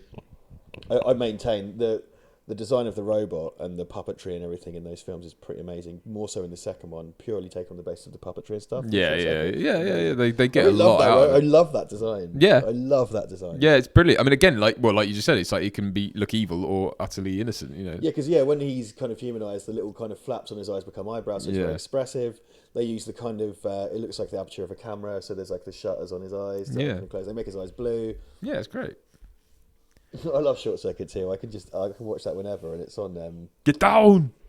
Did he say get down? Yeah. It's like, and again, how ineffectual was that? If that had been a bad guy or something, that would have blown up the whole office or something. Yeah, absolutely. All it did was like fart out some. If that's a threat to humanity, it's not. It can't. I mean, it literally misses Mr. Universe. Yeah. Like this huge Austrian bodybuilder. Yeah. Again, I feel sorry for Claire Danes because, like, look at her. She's having to, like, see her dad die and everything in this ridiculous She's scenario. acting the shit out of it. Yeah. Like, yeah, mate, Claire, you don't need to give it all this. Bless her. But she came onto this very last minute. I think she was cast like with days to get. She replaced somebody else who was deigned to be too young, kind of like way into it, Right. Way into the process. Yeah. I can't remember who it was. Edward Furlong. Edward Furlong was going to play Kate Brewster. Yeah. I just beat you with this. Well, like, what is that? A can of compressed shit. You know that won't work. That won't work. It didn't work, did it? So why are you still doing it? Why does the head spin around? Oh, confused, are you? Yeah, she does that little head tilt thing. It's just too much. It's too much. Like in Terminator 2, they were like, when they clashed, it was like, that great moment where they're like locked. Yeah, eye contact. Yeah. And like, again, it's another thing of, much like Terminator 1, he throws him through the wall and the machine is stunned for a minute. Yeah.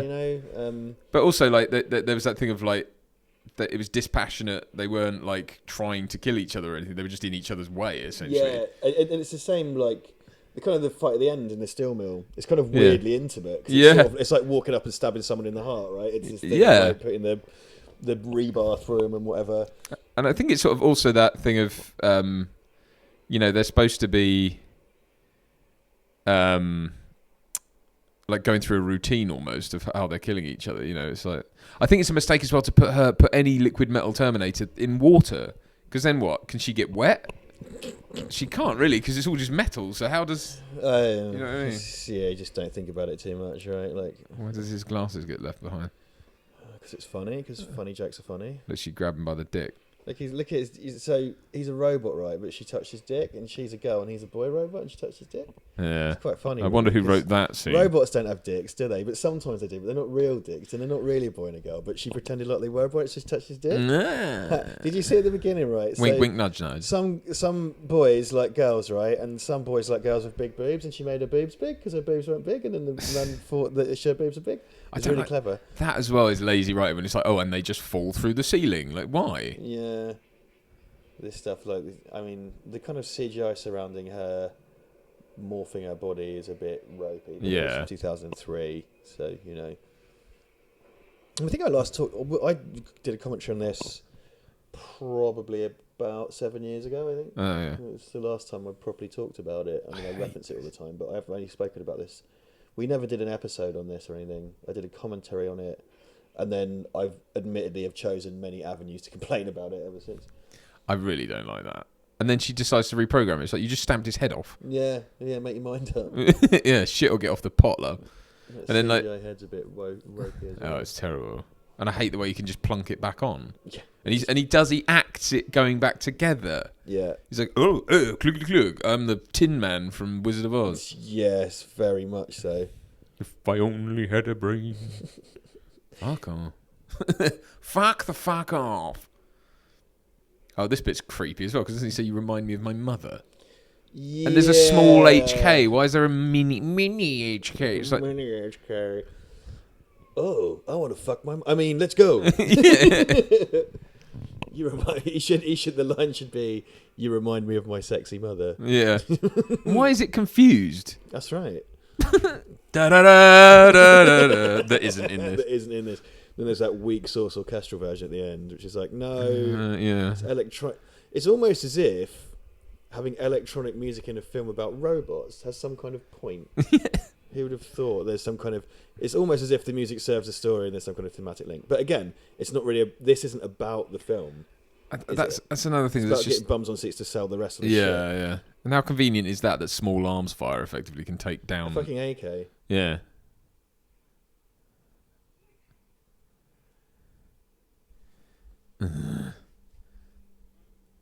They should have doubled down on that in Terminator Salvation and just have loads of weird bits where Christian Bale's going to playing the tapes while he's having sex with Cameron. It's just he's having sex with her, but he's holding the Polaroid. Oh!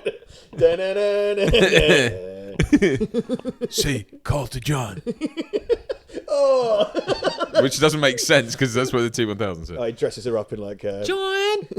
John. I will say this, old Linda Hamilton, I don't think ever discovered nicotine, did she? Because she sounds very deep voiced. She's very deep, but yeah, she's got that kind of Almost human. So yeah, you could say the same of you. Like. She does look pretty. She's looking cool and stuff, but I just don't think the dialogue and stuff is there. I mean, No. if you're saying to me Linda Hamilton in action movie as grizzled veteran, I'd be like, yeah, sweet. Yeah. But when it's like, good for her for coming back, and I hope. Do you know what? I want it to be a success. I do want like. I never want to hate these things. No. I don't want to be disappointed, man. Like I don't go into it going like, I hope this sucks. No. I don't want to be right about that, you know. Dude, I've said that before. It's like RoboCop and Terminator Genesis about both of them. I don't want them to suck. No. But like, you know, going back to it, I get really pissed. Oh, stop! Oh, don't be so cynical. And it's like, this is why I'm cynical. And this film in particular, we talked about this earlier. Like, I thought this was going to be bad, and then the last couple of days before it got good reviews, and I was like, oh my god, it might be good.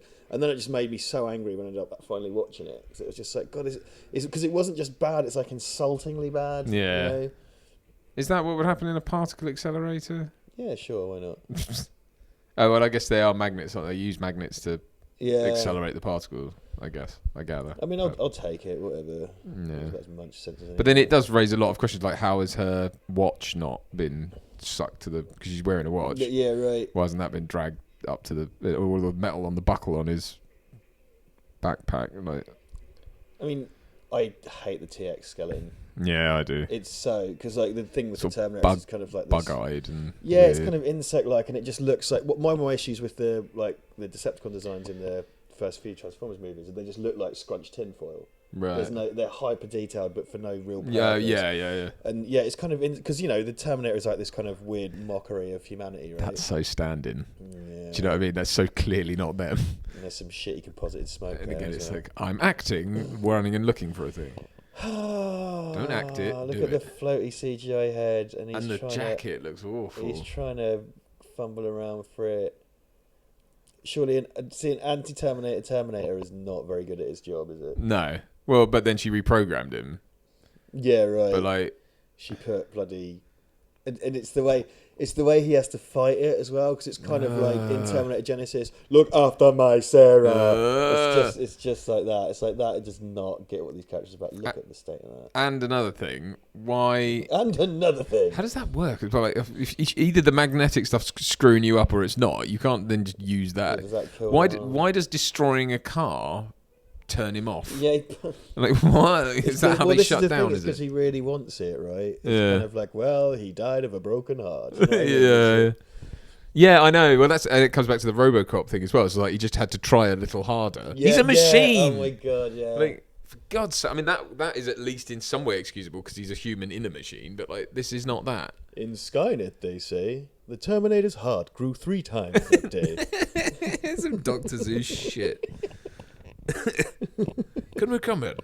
I love that. That's the Terminator voice by Ian McKellen knocking on doors, And it's a skeleton. spreading the good word. Spreading the good word. And it's just an endoskeleton with like a tie on. That's so good. A cup of tea would be lovely. But then it's like, nah. He's like pouring it dripping down. out, like, oh, thank you. Sparks flying everywhere. Can we leave you with some literature?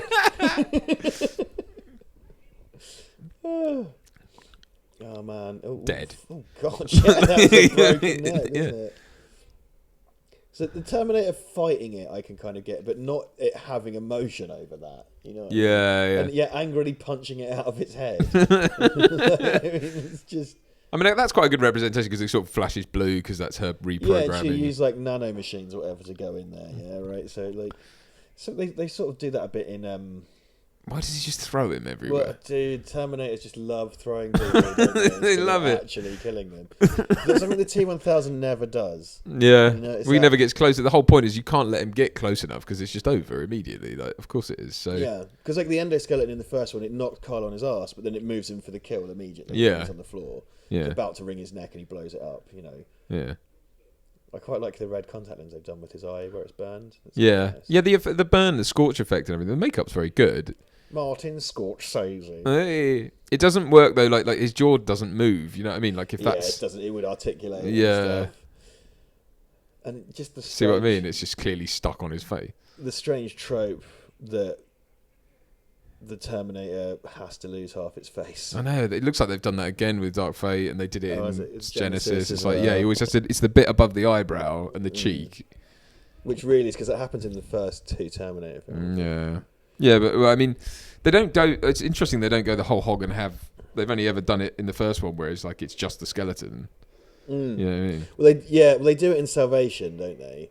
But it's in one. Well, yeah, it's in that's one true. scene. But like, that's not even the main villain of the film. It's just this boss fight that's there for no reason. Yeah. Oh God! Like it's so bad. Well, do you remember that when we're talking about? I watched it back the other day just because it cracked me up. When we're talking about RoboCop Prime Directives and when he's getting shot, and you were like, "Yeah," because basically he's turned up on set one day and went, like you know, that is not good. I mean, the whole thing feels so second unity, and you can a bunch of it just looks like Claire Danes running through the great graveyard. I just feel like they did that once, went, "Yep, great, moving on, next one." Yeah, and just, yeah. You know, on and on and on. Yeah, and again, like you say, the camera setups aren't imaginative. Well, that's not really a sneeze, is it? That was weird. I didn't even. That was like a nose fart. That was. Imagine if your farts were like sneezes. Oh, God, you stink though. You're like, ugh. They'd be kind of wet. Instantly smell it. Oh, like poo dripping out your nose. That's not good. I wonder who's still listening. I really do. Yeah. So yeah, this whole Crystal Peak thing. It's like that. What is it? Well, he does say what it is, isn't it? It's a he tricks hardened them. facility. He tells them it's where Skynet's core is. That's right. But it's not. Skynet was cyberspace.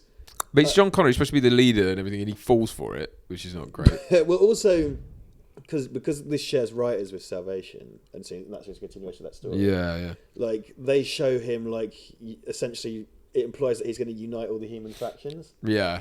But they've just sort of forgotten about that. So Yeah. it's like just such a lack of consistency between the Terminator films because returning characters never played by the same people. You know what I mean? Yeah. Apart from Schwarzenegger, and now we've got Hamilton back. I guess. I wonder if we'll go. We better have Al Bowen in Dark Fate.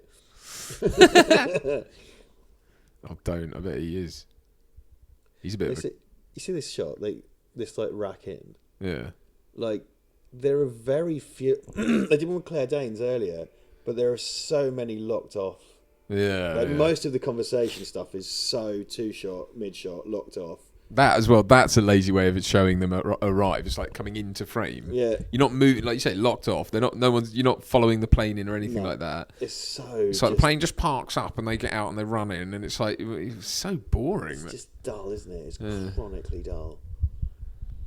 And something that's often talked about, which I agree with, this film has a good ending. The kind of downbeat ending where, like, because the last film was you prevent the war, and then this film's like, nah, mate. Which is good. Yeah. But unfortunately, it's an ending from another better film. Yeah, it's like it doesn't redeem the whole thing. How does that help? What is that? What? Quickly, I better waste Shit, these this- bullets. Ow! What the hell, man? With that bin falling over. Yeah, the cat running out. Because this is supposed to have been there. This is like a World War II era bunker or I something. think it's like isn't a Cold War thing. Yeah, sorry, Cold War. It's Yeah. kind of anachronistic, isn't it? Yeah. There's a little podium for the president and stuff. It's like the Central Command for Britain was in Cambridge and it's still there. Yeah. No longer, the designated one because it's all fucked, but Yeah. it's in a housing estate at the moment. They can't demolish it, which is good because it should be preserved. But they won't let the public in it either, which is annoying. Yeah, you'd be like, go on, guys. Like, if there's nukes, we could just run in there. Come on, please. I've been to the other one as well. The one at Cambridge, not the Guildhall. The other one. There's one up near Castle Sutton Hill. and Ely. There's a nuclear bunker. Oh, is there? Yeah. Used to live up that way. The one in the Cambridge City Hall, not the Guildhall, the other one, I can't remember what it's called, County Hall or whatever, is now that I went there because they were doing an exhibit about archaeology stuff because it's good to keep it temperate and keep the right level of moisture in the air and stuff. Yeah. It's fucking tiny, mate. Like Yeah. it's worryingly small. God. So I've been to a couple of different ones, and I've been to like the one that's now called the Secret Nuclear Bunker in Essex, and that's huge. But yeah, if you were part of Cambridge City Council, you'd have been in a fucking tiny bunker under the Guildhall, under the rubble of the Guildhall. This is annoying, right? So what would have clearly have been the interesting thing is to show them having a helicopter chase. I mean, if you're doing it, you're doing it, right? Like they did in Genesis, and it's like, but no, like all we see is they crash it into the hangar. And then, but Schwarzenegger's got a more bigger one, so he crashes that. And it's like, oh, he says he's fuck off. back, right? Because in the other films he was gone and then he was back, and sometimes he says he's back, and that's funny. And it's like that would kill everyone in the hangar. It's not smart to fly that at the people you're trying to. It's just like how he saved Claire Danes by driving a car out. That's just not smart, man. It's just a dipshit. And then there's this. Now he's all messed. You know, they can mess him up even more, and he's got bits missing off his face and stuff. And it's like, but it doesn't work. Like, you know what I mean? You shouldn't be able to see through his cheekbone. And I thought that was broken anyway. That's the hole to the back of his head. Right? Yeah. So like, that implies the whole back of his head is gone. Yeah. You never saw that for any of the other Terminators. And like when he runs, it looks really rubbish. And it's only done for this bit, and then that's it. So they don't have to do it too much. But see, yeah, it's kind of like it should be dispassionate in that delivery, right? Yeah, Because, yeah. you know, well, I know in Terminator 2 he does do that, and it's one of those things where like, look, he's got to impress upon John that it's imminent. So it's kind of, or that it's. Oh yeah, sure. So it's sort of fair that he would shout it, but I suppose we have yeah. to give them that in that sense. Yeah. Look, her legs don't actually look trapped. And look at the absolute state of that design as well. You can hear in the score they're trying to do the T1000. That's all like, bang, you know that. Too late. Yeah. Too little, too late. Oh. Ooh, that does look quite nasty. Ooh, nasty. Oh. The way the TX looks at him and then looks back like a naughty kid caught doing something like it's just kind of like rah, rah. Its finger in the cake batter. No, I want it. Look at this. It's so in close up as well. I guess it's because he's lying on the ground and stuff. No, it's because it's now you should shut down because it's creatively bankrupt. What are you running exactly. on? What's it running on? You shove it in its gob. It's like, yeah, all right. You don't have to keep showing close ups. Like, get on with it. Shit. Like, why did you put a face onto a emote? Well, because it's trying to do the sort of T1000 thing, isn't it? But where's it all going? Where's all the liquid metal coming from? Look at oh god, that looks awful. That green screen. So if you look at the BTS stuff, it's just a green plate. Which is done all the time now. I mean, I think. And when he did it before, it was like it wasn't that big of an explosion. And now this one blows up the whole side of a mountain because. And then it shows his eyes going out, and he's under. No, he's not underwater. It's just ashy, right? But I think he is underwater, isn't he? Right. Or whatever. So but it's like, about? so what? Yeah. I've always questioned it because I haven't watched this in a while. But it's like, is he underwater? Because where's the water? Like, flood a bunker in the desert. The top of a mountain. And there's the Terminator that went up a hill and came down a flooded mountain. Oh, Cole Meany as a Terminator would actually probably be quite scary. Yeah, or Hugh Grant. Hugh Grant, yeah. Oh, golly. Ian McKellen and Hugh Grant. Yeah. They on. love that sort of shot as well. That's a very whole different from the 90s, like a long elevator shaft or left shaft. Or something. Yeah, it's a gift that really. It gives production value. If you point a camera down a lift, like. I guess so. But it's also become a cliche. Look, it's the TARDIS. Look at those little round things. Oh. See, this is all a big set, I guess, that's been made. It's quite impressive. Yeah, it's impressive. All built for this one thing. Like it's. Well, unless it looks like a set. Unless it was a thing that's in a backlot somewhere or whatever that just exists and you dress up differently because it's pretty vast. But then again, this was the most expensive film ever made. Yeah. Which very often doesn't look like it because it's fucking looks televisual as fuck, just with a big truck chase in the middle. Look at all this stuff. If they've done this purely for the end gag of like, well, that's what I mean. It feels a lot like Beneath the Planet of the Apes. They go down to like a missile silo command center thing. It's kind of a bit like that. Okay. A bit. Look at me, I'm the motherfucking president, bitches. Woohoo! Like they stand around pretending to be the president. Let's talk to the world. Look at me, I'm sucking a dick. I'm the president. It's kind of. I suppose we get to see how John Connor survived Judgment Day because that's, I guess, a thing that you'd wonder, wouldn't you? But I mean, who cares, man? Like, who cares? How he survived Judgment Day with his wife he never mentions. Yeah, but it is it's the alternate timeline, isn't it? Oh, fucking whatever. Is it? Well, I suppose because it's knocked on, isn't it? That motherfucker! Son of a bitch! I lied. Yeah, now he'd send him a WhatsApp. I lied. Yeah, he'd come up on a screen somewhere and be like, It's Armin Zola in Winter Soldier, right? Yeah. What are there any F-bombs in this? Do they? Yes. Yeah. He says, "Fuck you, you fucking machine!" Like, you know, when he's holding him up by the throat, and Okay. I think that's about it. Because Weak sauce, my friends. Yeah. This sauce is weak. It is a weak sauce. I'm eating a weak sauce. it's water thin. What tepid soup? Where It's not even soup, is it? It's the finger bowl. That's what this film is. It's like drinking the finger bowl. It's what's sort of left at the bottom of a salad. You know, when it's salads a bit, and it's the like fluid water. that's run off. Yeah. That was this mission. I'm crying again for some reason. I'm sad. It's about... I'm sad. I don't know why. Better turn the bomb off, John. Yeah. Stop being confused and turn the bomb off. Stop being glassy-eyed. Yeah. I think Nick Starr's come back and done some stuff because he had some substance issues, I think. No, did he? I Yeah, think because he might disappeared, have didn't been. he? I remember that. I think he may have been alcoholic. I don't want to sling mud, but alcoholic or drugs thing, I don't know. But I think he's come back and started doing stuff because, yeah, he had, what is it? I mean, I've only really seen him in a handful of things. There's this and obviously the Sin City movie, the first one. Oh, yeah. I've certainly seen him in other stuff. Yeah. Cool. Oh, yeah. I mean, Yeah. he's not a performer that I'm particularly bothered by. I don't dislike him, but I mean...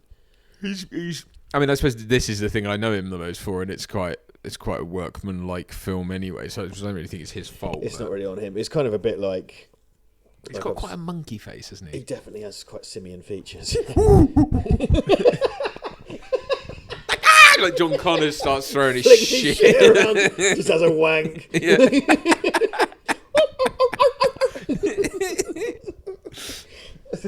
Chimpanzee in like a soldier uniform with that fucking scar. Yeah.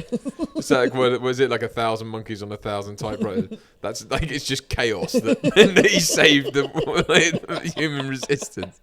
1,000 John Connors and 1,000 bunkers. Yeah. Just lead the human resistance.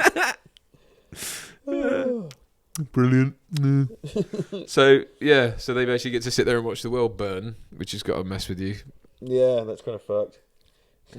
I'm gonna. I don't know about you. I'm gonna think about all the people I don't like.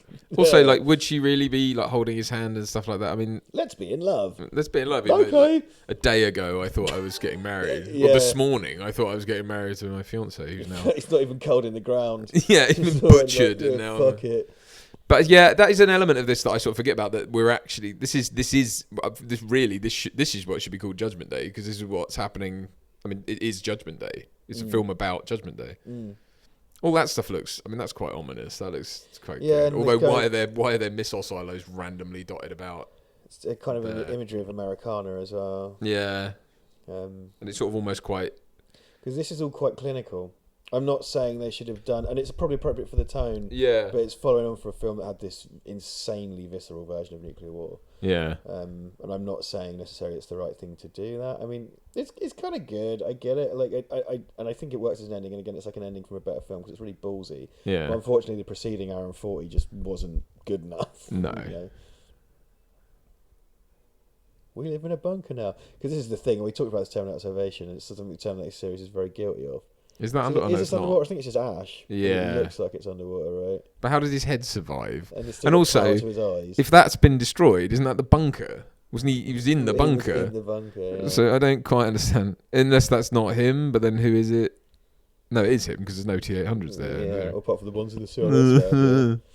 Sergeant Gambit. Fuck the fuck up. Right. Jack Noseworthy comes in, doesn't he? Oh yes, of course, with Schwarzenegger's voice, which Yeah. kind of We works. can fix it. It's the shape of his. He looks like a sort of I guess, weedier yeah. Schwarzenegger. I say weedier. I mean, this is people. I mean Richard compared to- Stays. I mean Richard Stays.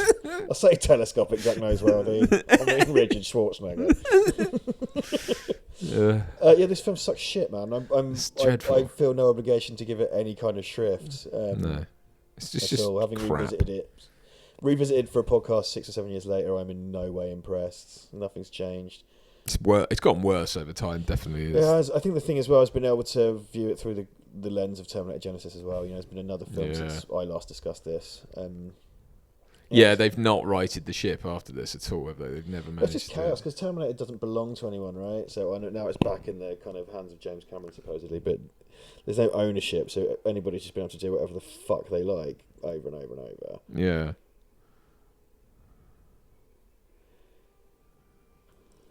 Simon Crane. This Is that why he did a version. crane thing? Second unit. The Crane family paid for this film. He's got a And they stock in insist- cranes. That's why he's a second unit director and he hates everything about fucking Just cranes. inserts cranes into everything. Gets the tenor. Michael Tinger, he adds the colour correction with the film. Dave Scott. Clint Wallace. That's a pretty hardcore sounding name. This orchestral version of the theme just does not work. No. It's I'm going to try and find. Do you know what? Because Duncan, as he mentioned earlier, found a really good video essay on the music of Terminator 2 and how Brad Fiedel did it all in his house on one specific synthesizer. Even tells you what all the plugins are for it and all yeah, that. and he recreates it. Right? Yeah. It's a really great video. It does Terminator 2. deconstruct it a bit, and it does rob the T1000 of some menace when you know that his theme is essentially it's a trumpet going wow, and then it's just slowed down. Yeah, and the thing at the end when he melts is like it's just a bit of B-roll that got left on the synthesizer with him kicking all the instruments about, and he slowed it down. It's the end of a track. Yeah, it's the end of a track when a brass like section just goes like that, and it's Okay, I'm just going to check, but it's that one. this one. So the video is called "How the Terminator 2 Music Was Made," and it's on a channel of someone called Alex Ball, to whom I'm subscribed, and I don't tend to see anything from Alex Ball, which is a shame. Yeah. Really, really great video. It's 20 minutes long. I thoroughly recommend it. It's fascinating the way he's able to break down the score so specifically. Then we watched one about. He did another one about Escape from New York, didn't he? Oh yes, We watched Escape from New yeah. York one. So he opens with he's got like the Arnie action figure, and he does the voice, and I think he does a similar thing with the Escape from New York one with the Snake Plissken Right. toy. So go watch that, everyone. It's really good. Watch that. Highly recommended. We don't get any kickbacks from that. This is not. No, we don't know that guy or anything. It's fine, you know. But it's really good, and it's the kind of thing where you look at that level of creativity, and bearing in mind, like Brad Fiedel was paid how much he was paid for Terminator 2 to essentially piss around on a synthesizer. And that's the thing as well. He's kind of saying kind of like, look, Brad Fiedel is suddenly working on like this hugely, immensely budgeted sequel that ended up becoming a huge movie, ever almost. And he did it all at his house on his own. Yeah. And it's just like, wow, just this one synthesizer created the entire sonic kind of mood of the second Terminator film. It's incredible. It's even little things like when the T800 first comes back in time in Terminator 2, and it goes like bum, bum, bum. It's got that 3-note motif that's not really used anywhere else, but it's just quite cool. It's just I don't know. There's when they're racing towards a steel mill, and it's like bam, bam, bam. Yeah. Bam, bam, bam, and it ramps up. The way it ramps up. Yeah. Oh, and it just has that release at the end. It's perfect. That is That's music and film. They're in harmony. Yeah, definitely. Whereas this is a bunch of stuff happening and someone in the background going. Has it got a? Hang on. Has it got a rock song tie-in? Possibly. I mean, this is exactly the kind of. It didn't. This is the kind of film that would have a Nickelback track on it. Yeah. Terminator, I'm gonna see you later. Dark Vader, he's such a Terminator. Mashed potato. It's like it's got a Bodger and Badger tie-in. Yeah. Bodger and Badger are never far away. Clang! Clang! I mean, R.I.P. Bodger, never forget. Hashtag never forget. Bodger and Badger, Bodger and Badger. That's what that is. You just don't. Yeah, it's just that slowed down and messed with. Mousey. Bodger and Badger. I'd love if it turned out it was all something from Bodger and Badger. It's been a while since we stepped into the Badgerverse. Yeah. I quite enjoyed our last foray into the Badgerverse. That's only because we saw mashed potato. Was it Henry Cavill as Bodger? Oh, right, so yeah. I can't even remember what episode that was from, but I photoshopped Henry Cavill as Bodger. Because what were we even talking about? It was on It Ain't Broke. I have no idea. I don't know what we're talking about now. Rocco Joffrey did matte paintings on this. Rocco Joffrey did all the legendary matte painting. Yeah. Oh, there you go. All right. Well, there's something nice in here, I suppose. He did Robocop, didn't Yep, all 3 Robocop movies, a bunch of other stuff. Really amazing painter. Christ, it just keeps going, doesn't it? Because so many people worked on this because it was such a huge thing. And you're a little bit like, oh, why? You poor bastards. Hydraulics. Hydraulics. Hydraulics. Obviously still around. I told you. Oh, Written yeah. by Mia Julius. I told you. I told you. It's got that funky man, that funky man. Macho Man. The Terminator, written by Brad Friedel. Oh, we could buy the soundtrack if you're a fucking lunatic. Used under license. See, it's licensed. They didn't even fucking. It's like a franchise. What is it? Franchise? Yeah, but it's just it's like a fucking McDonald's. Audemars That's it. Play the video game by Atari, but at this point, Atari was just Infogrames had bought the Atari name and slapped it on their own company. Yeah. And we're making shitty games, and now the Atari name has been hoard out endlessly to all different interests over the years. So, I mean, it really holds no cultural capital at all. I think it was delayed as well, wasn't it? The game didn't come out at the same time as the film. Oh, that's right. It came out. It came out. It was gash. It was gash. Like it came out with the DVD release, I think. The Divid. Yeah. And it was shite. It was. To boot. Well, there you go. That was just. I wasn't prepared to give that any kind of critical angle. I just wanted to swear a lot. And the Impossible Mission Force, man. The Impossible Mission Force. Terminator 3 is awful. I'm never going to watch it again. I watched it for the purposes of this video, and that'll be me. Thanks. Yeah. Bye. Silence. Sorry. Please go to our Patreon.